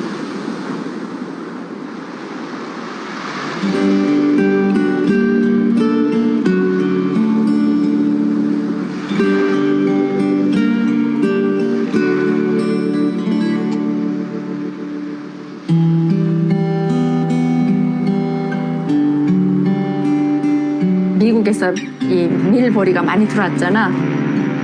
그때 많이 들어왔어요. 강냉이, 밀, 뭐 보리, 우유. 내 고향은 황해도 연백이야.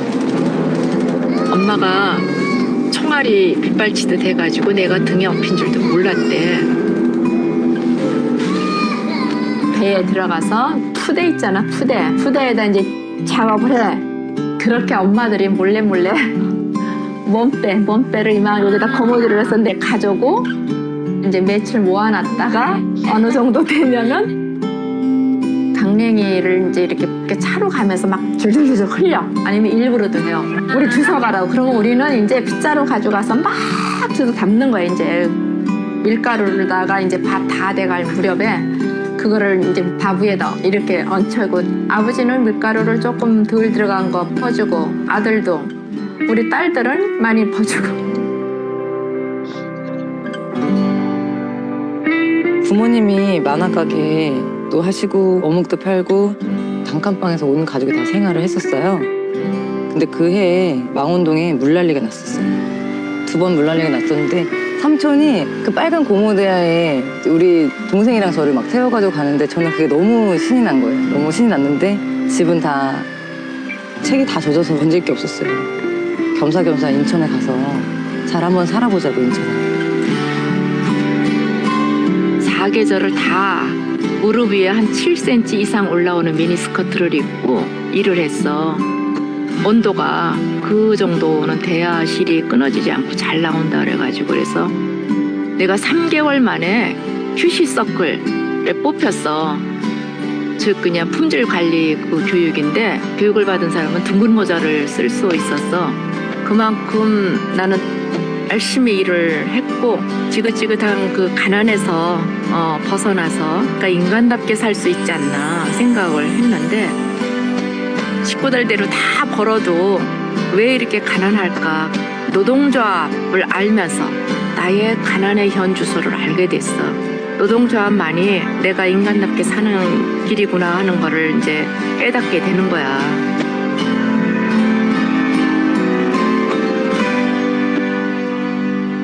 21살 때부터 아르바이트를 많이 했어요. 학원 강사도 하고 텔레마케터도 하고 자판기 관리도 하고. 근데 엄마 아빠 다 파산하셔서 나아지는 게 없고, 그러니까 밑빠진 독에 물 붓기라는 생각이 들어서 그 당시에 9년 정도 연애한 남자친구가 있었는데 그냥 도망가듯이 빨리 결혼을 해서 이 집을 탈출하고 싶다라는 생각으로 결혼하게 됐죠.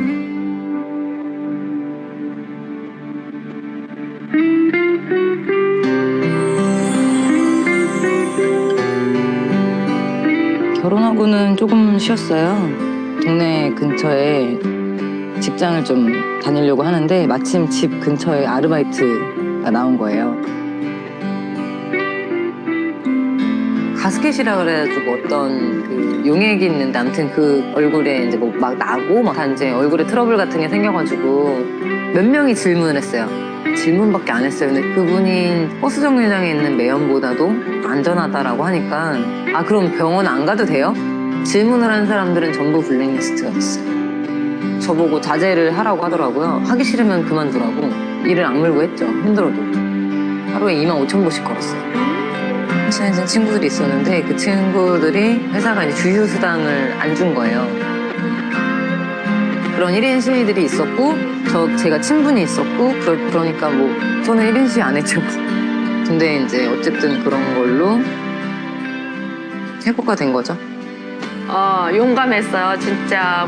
아니, 배우지도 못했고, 도대체 아는 것도 없고, 섬유 공장에서 일했던 사람이 내가 비켜가지 않고, 정말 무릎 꿇지 않았다는 게, 그래도 부끄럽지 않았구나.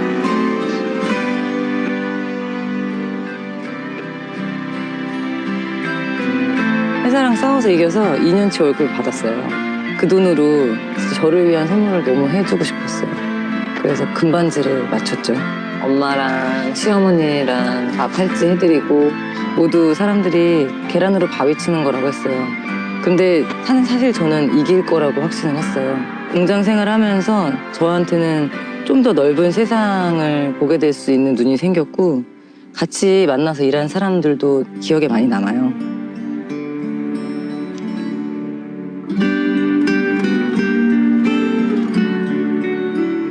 인천은 내가 성장한 데고 또 내가 아픔을 겪은 데고 내가 여기 마지막 떠날 때까지 인천을 떠나지 않을 거라는 거. 인천을 많이 많이 사랑하죠.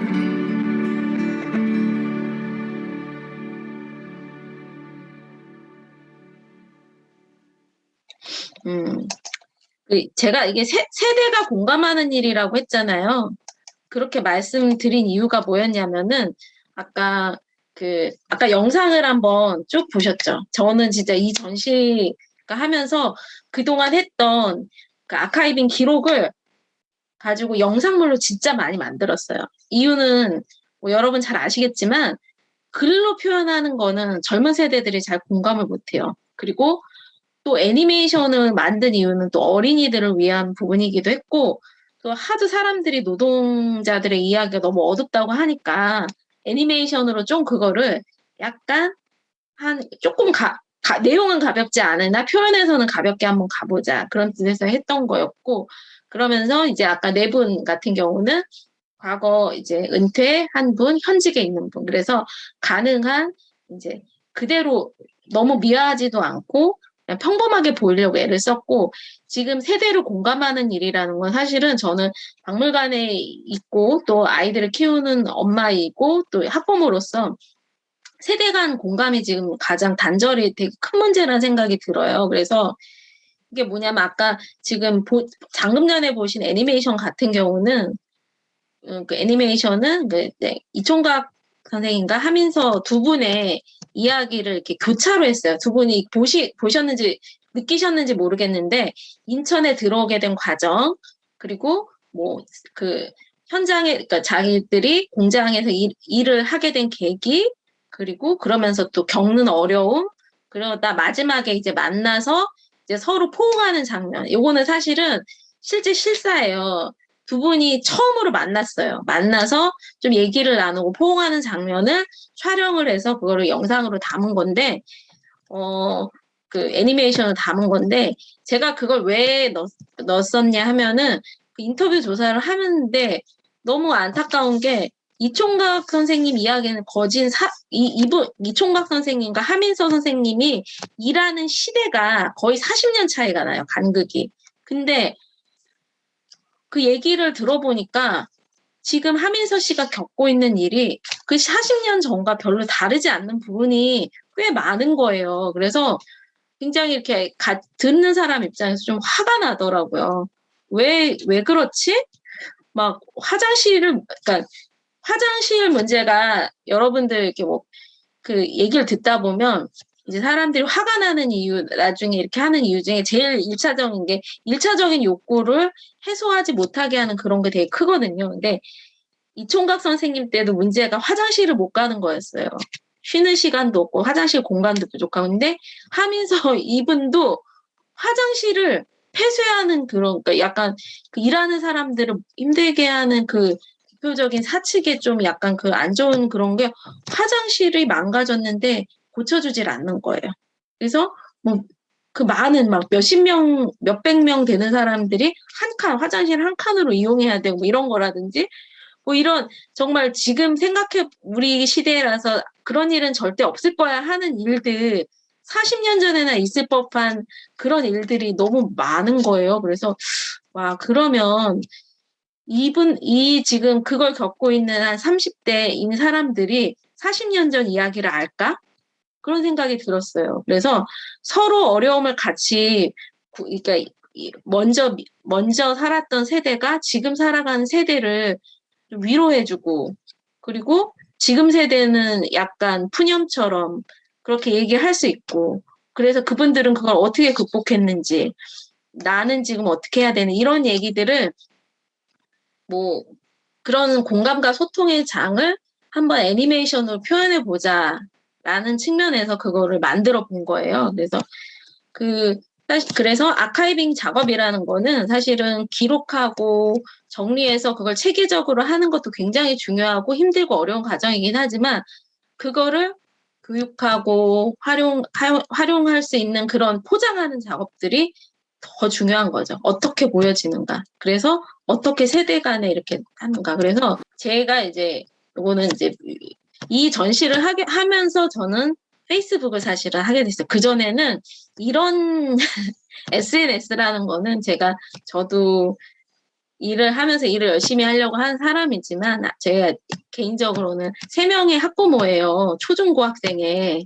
그래서 그러면서 이렇게 사실은 사회랑 소통하는 작업, SNS 이런 걸 잘 못했는데 이걸 하면서 이제 홍보팀이 이렇게 적극적으로 못 해줄 거면 내가 해야겠다라는 생각에서 적극적으로 이런 작업을 하게 된 거예요. 이런 과정도 소개를 하고 그래서 소통 작업까지 해서 이런 것은 아카이빙은 이런 여러 작업들을 할 수 있게 가능하게 하는 기본 베이스라는 거죠. 그래서 이 장면이 저희가 마지막에 서울 전시도 그렇고 인천 전시도 그렇고 이분들이 이제 그렇게 함께 참여하다 보니까 너무 아쉬워가지고 함께 이렇게 나름 자체 폐막식 같은 걸 했었거든요. 그랬을 때 이총각 선생님이 이제 여기 제가 아까 소개했던 코너 중에 그게 있어요. 아까 기회의 도시 인천 하면서 인천에 처음 와서 정착한 사람들이 어떻게 삶을 살았는지 이런 걸 보여주는데 그때 이총각 선생님이 저한테 해주신 말씀이 그때 선생님 점심밥상 뭐였는지 하나만 얘기해 주시겠어요? 네? 보리밥 이렇게 아까 밥에 뭐 좀 보리도 섞이고 밀가루도 섞이고 콩나물국에 뭐 부추 이렇게 조금 묻힌 거랑 뭐랑 이렇게 했었어. 그냥 그래요? 새우젓도 있고 뭐 그랬었어요. 여기 안 보이는데 그리고 밥은 이런 데다 두고 뭐 이렇게 뭐 상은 이랬지라고 말씀하셔서 그걸 그대로 재현해야겠다 해서 이렇게 코너를 만들었어요. 보시더니 정말 이렇게 앉아서 웃으시면서 아니 내가 말한 걸 그대로 해놨네 그러시더라고요. 우리 진짜 이렇게 먹었어 이러면서 이게 이제 문을 닫으면 이제 없어지잖아요. 너무 아쉬워가지고 털썩 주저앉아서 여기 한참을 바라보시는 거예요. 그래서 내가 이렇게 했던 활동들이 헛되진 않았구나. 그래서 마음을 기억한다는 게 이렇게 중요한 거구나. 그래서 저는 요거에 대해서 이제 함께 가고자 합니다 해서 사실은 마지막에는 그 예전에 부평역 광장에서 처음 봤던 그 합창 장면을 이렇게 넣었었어요. 근데 지금 일찍 끝나게 한 12시쯤에 끝나시길 바라니까 여기까지는 제가 특별히 안 하려고 하고 좀 마무리하면서 한 남은 시간에는 좀 질문이나 앞으로 하고 싶은 거 있으면 그런 얘기를 좀 듣는 시간을 좀 가지려고 해요. 그래서 제가 전반적으로 내용 이제 여기까지가 마무리인데 그래서 제가 이제 이거는 여기 국가기관이니까 가능했지. 예산이 있으니까 했지. 또 그리고 당신은 전문가잖아. 내지는 인력이 이렇게 지원이 되니까 했겠지라고 다들 생각하실 수 있어요. 근데 그거는 이제 물론 그런 면은 있죠. 근데 그러니까 제가 했죠. 왜냐하면 아까 보셨잖아요. 그렇게 남들이 하기 어려운 거 국가가 하라고 있는 거거든요. 그래서 근데 안 하더라고요. 안 해서 제가 이제 우겨가지고 했던 거고 사실은 잠깐 말씀드렸지만 그 과정이 공무원은 되게 세상 편하게 이렇게 일할 것 같잖아요. 근데 그런 것들을 설득하고 실현시키는 거는 아마 그거는 사실은 쉽지는 않아요. 예산이 있다고 해서 다 그렇게 쓸 수 있는 부분이 아니거든요. 그래서 저는 사실은 그게 저에게 주어진 과제가 그거였어요. 뭐냐면 이 사업의 목적이 뭐냐면 그 지역에 미발굴된 콘텐츠를 개발해서 지역 경제, 그러니까 지역의 문화를 발굴하고 그를 통해 지역의 경제를 활성화시키는 게 사업 목적이에요. 그러면 제가 생각하기에 저는 그 사업 목적을 그러니까 그냥 사실은 제가 돈을 얼마를 쓰든 딱 정해져 있는 돈인데 그냥 시키는 대로 만약에 그냥 시키는 대로 했으면 아마 거기에 그 전시를 아마 강화도 고인돌부터 해가지고 금속활자부터 해서 아마 그렇게 전시했을 거예요. 그리고 이분들은 맨 마지막에 코너 하나 정도 들어갔겠죠. 근데 그렇게 좀 별로 이렇게 선호하지는 않았겠지만 그래도 우기고 우겨가지고 이런 전시를 해서 나름대로 이런 영향이 그 이후에 그 전태일 기념관 내지는 그 울산의 역사 기념관 이런 분들이 노동 역사 기념관 네 이런 분들이 굉장히 국립기관에서 이런 거 하는 거 보고 용기를 얻으셨다고. 그러니까 제 이런 사정은 모르고 와서 보시고 이제 나라에서도 이런 거를 신경 쓰기 시작하는구나. 우리가 이거 마음껏 해도 되겠다.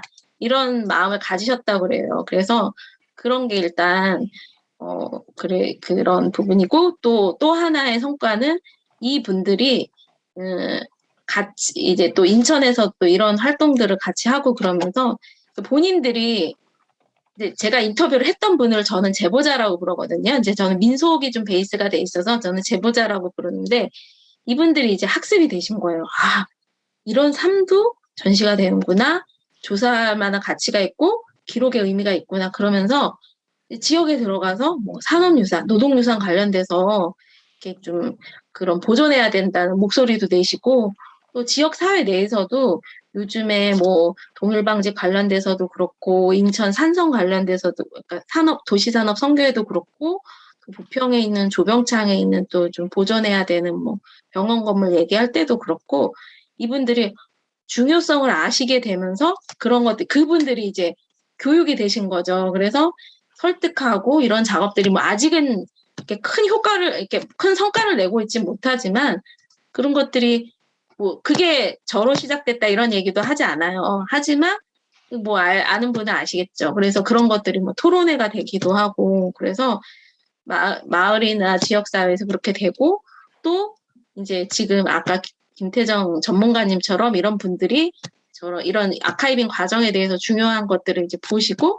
또 인천교육청에서도 이런 것들을 이제 좀 그때는 좀 길게 했어요. 7강, 8강 해서 워크숍까지 해가지고 이러면서 그런 것들을 기록해서 우리도 유의미하게 남겨보자. 처음이라서 그때 이제 제가 더 잘하지 못했었는데 죄송스럽고 그런 부분은. 그리고 그러면서 또 인천에 있는 작은 마을 박물관 이제 그 안에 작은 도서관 있잖아요. 그런 데서도 한참 지금 정체성 찾기가 필요할 때 아카이빙에 대한 그런 교육들 하고 또 이제 그 마을 활동가들이 이제 중학생들이 이렇게 교육할 때 저 이렇게 하면서 그런 경험들이 이렇게 축적되다 보니까 아, 정말 저는 그런 생각이 들어요. 사실은 지금 사회에 그 마을에 있는 이야기들을 전문가를 초빙해서 그 그거를 기록한다. 저 같은 사람 투입해서 한다. 그러려면 돈도 되게 많이 들고요. 기간도 오래 걸리고요. 물론 좋은 결과는 나올 수 있겠죠.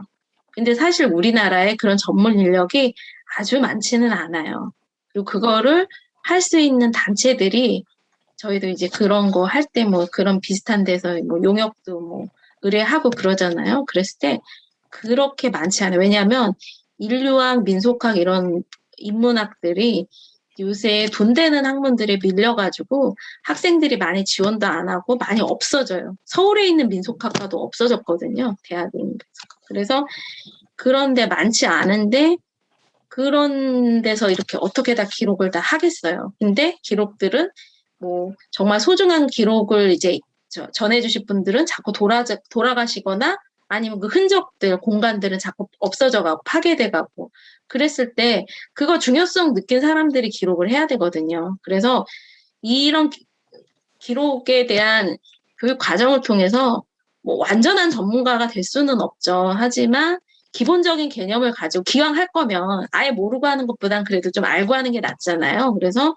마을에서 여기 활동가 분들이 그런 것들을 좀 알고 기록하고 만약에 더 필요한 경우에는 다른 전문 교육을 받든 다른 전문가를 초빙을 하는 순간이 오더라도 여러분이 그런 중요성이나 방법, 이런 과정은 좀 아시는 게 좋잖아요. 그래서 이 소중한 마을에 있는 기록들이, 마을에 있는 문화들이 잘 기록되고 활용하기 위해서는 여러분들이 그 역할을 하셔야 된다. 그리고 여러분들도 기록을 하는 그 중요한 담당자가 될 뿐더러 또 제가 생각하기에 아까 처음에 서두에 말씀드렸지만 여러분들이 마을 활동가로 활동하시기까지 그 과정이 굉장히 어려운 부분이 있으셨을 거예요. 지금 현재까지 하면서.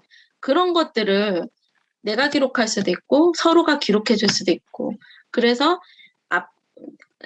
그런 과정을 통해서 앞으로 또 하려는 사람 그리고 이런 과정에서 좀 그렇게 공감되고 소통돼서 더 발전할 수 있는 그런 것들이 지금 앞에 제가 보여드렸던 내용을 통해서 좀 도움이 되면 좋겠다. 그런 측면에서 일단은 보여드렸어요. 다음부터는 사실은 조금 더 이론적이고 조금 더 방법론적인 측면을 많이 말씀을 드릴 거예요. 오늘은 좀 약간 첫 시간이기도 하니까 편안하게 보시라고. 네, 그런 측면이었고요. 제가 이제 드릴 말씀은 여기서 이제 마치도록 하고 짧은 시간이지만 뭐 질문 사항이 있거나 아니면 앞으로의 과정에 대한 뭐 그런 더 하고 싶은 부분이 혹시 있으시면 제가 조금이라도 참고할 수 있게 그러면 잠깐 질문 사항이 있으면 받고 답하는 시간으로 마무리를 하면 어떨까 싶어요. 네. 네, 안정혜 선생님, 그렇지 않아도 질문이 한 몇 개 네. 왔는데요. 그 선생님처럼 그러니까 박물관에 함께할 파트너를 구하려면 어느 부서를 찾아야 하는 건가요? 라는 이렇게 질문을 하나 하셨고요. 또 한 분은 최수정 선생님인데 업무 분담을 어떻게 하셨냐고 물어보셨어요. 이거 되게 어려운 말인데요. 박물관에서 일하시는 분들이 굉장히 열심히 일하세요. 그리고 사실은 이런 말씀 드리면 되게 엄살이라고 생각하시겠지만 박물관에도 적은 인력이 너무 많은 일을 해요. 그래서 특히 지역에 있는 지자체 박물관들 있잖아요. 거기 보면은 많이 안 뽑아요, 사람을.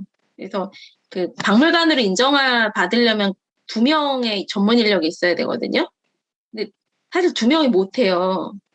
2명이 나중에 기회가 되면 말씀드릴 텐데 유물 구입 보존, 전시, 조사 연구 기록, 교육, 행사 이걸 다 못해요. 근데 일은 주어지잖아요. 그래서 제가 겪은 많은 지금 제가 소속해서 있는 국립기관의 학예사들도 그렇고 아니면 지역에 있는 학예사들 또 사립박물관 학예사는 달랑 한 명인 경우도 되게 많아요. 그러면 그 사람이 혼자 다 해야 되거든요. 정말 이 일에 치이고 치여서 사는 경우들이 너무 많아요. 그래서 어떻게 보면은 이렇게 파트너가 되려면 그런 의지도 있어야 되고 어떤 마음적 여유도 있어야 될 텐데 그런 경우를 찾기가 굉장히 힘들어요. 근데 만약에 여러분들이 지역 내 그렇지만 제가 그분들에 대해서 그걸 폄하하려고 얘기하는 게 아니라 그런 어려운 상황이다. 하지만 저는 분명히 열심히 이렇게 하는 의지를 가지고 있는 분들도 있을 거다라는 추론을 하면서 그 지역에는 학예사가 보통 예를 들어 시나 뭐 지자체 뭐 광역시도 있고 또 그 밑에 또 더 작은 시도 있잖아요. 그러면은 적어도 지역마다 다른데 문화재과 또는 뭐 문화와 관련된 무슨 과에 보면은 학예사가 1명 내지는 2명이 있을 수 있어요. 그런 분한테 문의를 하셔도 좋고 그 지역 박물관에는 아마 박물관으로 인정받았다면 거기도 학예사 분이 1명 내지 2명이 있으실 거예요. 근데 그거를 그분들이 꼭 도와줄 수 있을 거다라는 그런 강력한 믿음을 너무 갖지는 마시고 그분들이 나름대로 또 어려움이 있으실 테니까 문의는 하실 수 있죠. 문의하셔서 이런 거 하고 있는데 그렇다고 그분이 못하겠다고 하신다고 해서 서운해하지 마시고 그런 각 지역의 박물관이나 이런 데는 그런 어려움이 기본적으로 있다. 예. 네, 그런 말씀을 드리고 싶고요. 혹시 그런 부분에서 기본적인 개념에서 이렇게 뭐 문의하실 게 있으면 저는 이게 어차피 돈은 국가에서 받고 일하는 사람이기 때문에 뭐 연락처 공유해 주셔서 언제든지 연락 주셔서 문의해 주시면 제가 아는 범위 내에서는 말씀을 드릴 수가 있어요. 네. 그리고 아까 최수정 선생님 뭐 말씀하셨죠? 제가 대답하다 잊어먹었어요. 업무 분담은 어떻게 하셨을까요? 라고 물어보셨어요. 저는 일을 할 때 거기 조사랑 전시를 할 때 사실은 거친 과가 2과였어요. 이제 하나는 영국과였고 하나는 전시과였는데 제가 이제 아카이빙, 그러니까 조사하고 기록하는 일을 할 때는 조사자가 저랑 합해서 2명이었어요. 2명이 10개월 동안 일을 했고요. 제가 주된 그거였고, 보조하는 사람이 하나 있었고, 그 다음에 이제 그 2명은 이제 저랑 포함해서 그 사람 둘은 직원이었고, 이제 영상을 촬영하고 사진을 촬영하는 사람은 별도로 계약을 했어요. 그래서 그렇게 해서 4명이 같이 다닌 거예요. 아카이빙을 할 때는. 근데 저희 같은 경우는 이제 모르는 지역을 그렇게 다녔기 때문에 그렇고, 여러분들은 마을이잖아요. 아는 곳이잖아요. 그러면 이제 제가 생각하기에는 나중에 제가 그거 한번 이제 그 실제 아카이빙 하는 사례를 설명해 드릴 텐데 시작할 때는 혼자 다 해도 돼요.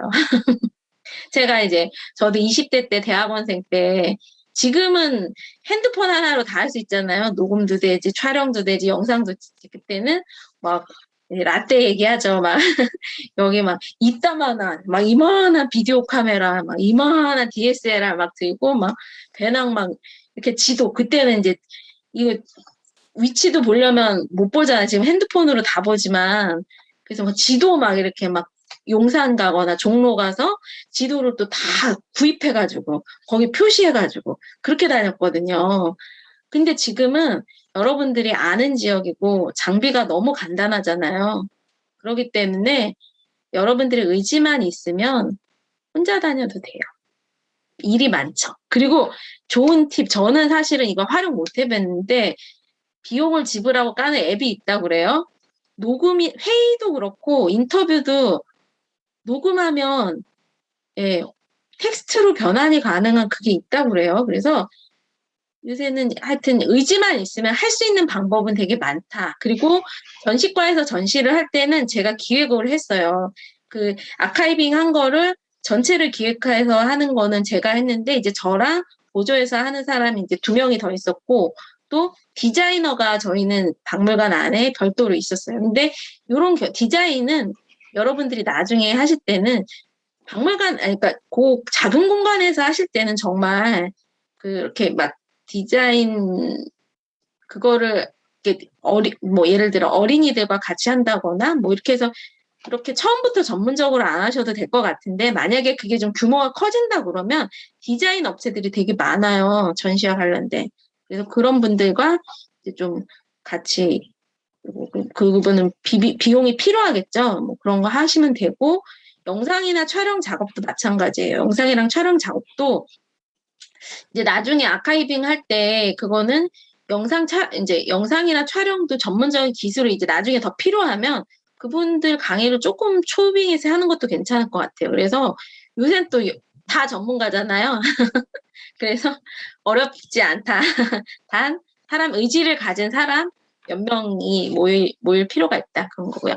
네, 예, 다 만족하신 것 같고 그러면 뭐 다른 네. 지금 질문 굉장히 몇 개 올라오긴 했는데, 그거는 저희가 이제 2차, 3차 계속 만나고 하다 보니까, 그때 좀 디테일하게 또 여쭤보면 좋을 것 같고요. 방법론적인 측면은 예, 어차피 앞으로 할 거고 그러면서 말씀을 드릴 거니까 네. 그거는 하면서 해도 될 것 같아요. 네. 네. 예, 그러면 그런 부분들은 또 이제 제가 오늘 채팅창에 올린 걸 좀 저장을 해서 강사님한테 또 전달을 좀 해드릴게요. 오늘 질문 나오신 것들. 그럼 다음에 다시 또 답변할 수 있고, 다 안 알려드려야 다음에 안 빠지시겠죠? 우리 5일까지 가야 되니까. 오늘 강의 너무 좋았습니다. 사실 저도 아카이브 강좌 진행을 처음 해봐서요. 메이드 인 인천, 뭐 아카이브 너무 잘 들었고, 오늘 저가 듣기에는 좀 핵심적인 게 아카이브 기록도 중요하긴 한데, 기록을 한 후에 어떻게 활용을 할 것인가가 정말 굉장히 중요한 것 같아요. 그거를 활용을 해서 어떻게 더 많은 사람들과 소통을 하고 공감을 하는지, 그런 확장될 수 있게 하는 것들이 되게 중요하고, 아무튼 이 아카이브의 중심은 사람이 되게 중요하다. 이런 거를 들었고요. 인천에서 이제 활동하시는 분들이 직접 아까 게릴라 콘서트, 토크 콘서트였죠. 예, 참여하신 부분이 저는 굉장히 인상 깊게 봤습니다. 저희 같이 진행하시는 분의 공주대학교 이다희 교수님이 뒤늦게 들어오셔서 이다희 교수님도 같이 이거 아카이빙 준비하셨거든요. 마지막 인사만 하시고 네. 감사합니다. 저희 처음에 이거 기획했을 때 이렇게 많은 분들이 관심을 가져주실지 정말 몰랐었어요. 그래서 저희는 지역에서도 마을 공동체 아키비스트 양성과정이나 저희는 지금 공주에 있기 때문에 공주 그 대학교 안에 있는 그 박물관에서 이제 마을 기록 양성과정 같은 것도 꽤 했었는데, 전국에서 이렇게 많은 분들이 와주셔서 너무 감사드립니다. 저희가 부족하지만 5강 안에, 왜냐면 저희 코로나 때문에 직접 만나 뵙고 할 수 없어서 좀 짧게 강의는 준비했는데, 이 기회를 통해서 저희 만나고, 여기에 대한 공감대를 형성하고, 다음에, 이런 교육, 그리고 이런 활동이 많이 필요하다라는 것들을 오히려 외부로 발신하는 그런 계기가 되었으면 좋겠습니다. 네. 오늘 참여해주신 선생님들 너무 감사드리고요. 저희가 오늘 자료 요청하신 것들은 저희가 뭐 언제라도 좀 다운로드 받을 수 있도록 링크를 생성해서 다운받을 수 있도록 해드리고, 미리 이제 강의 좀 자료 좀 보고 오실 수 있도록 선생님들께 자료 요청해서, 할 수 있도록 또, 준비하도록 하겠습니다. 네, 고맙습니다. 점심 식사 맛있게 하세요.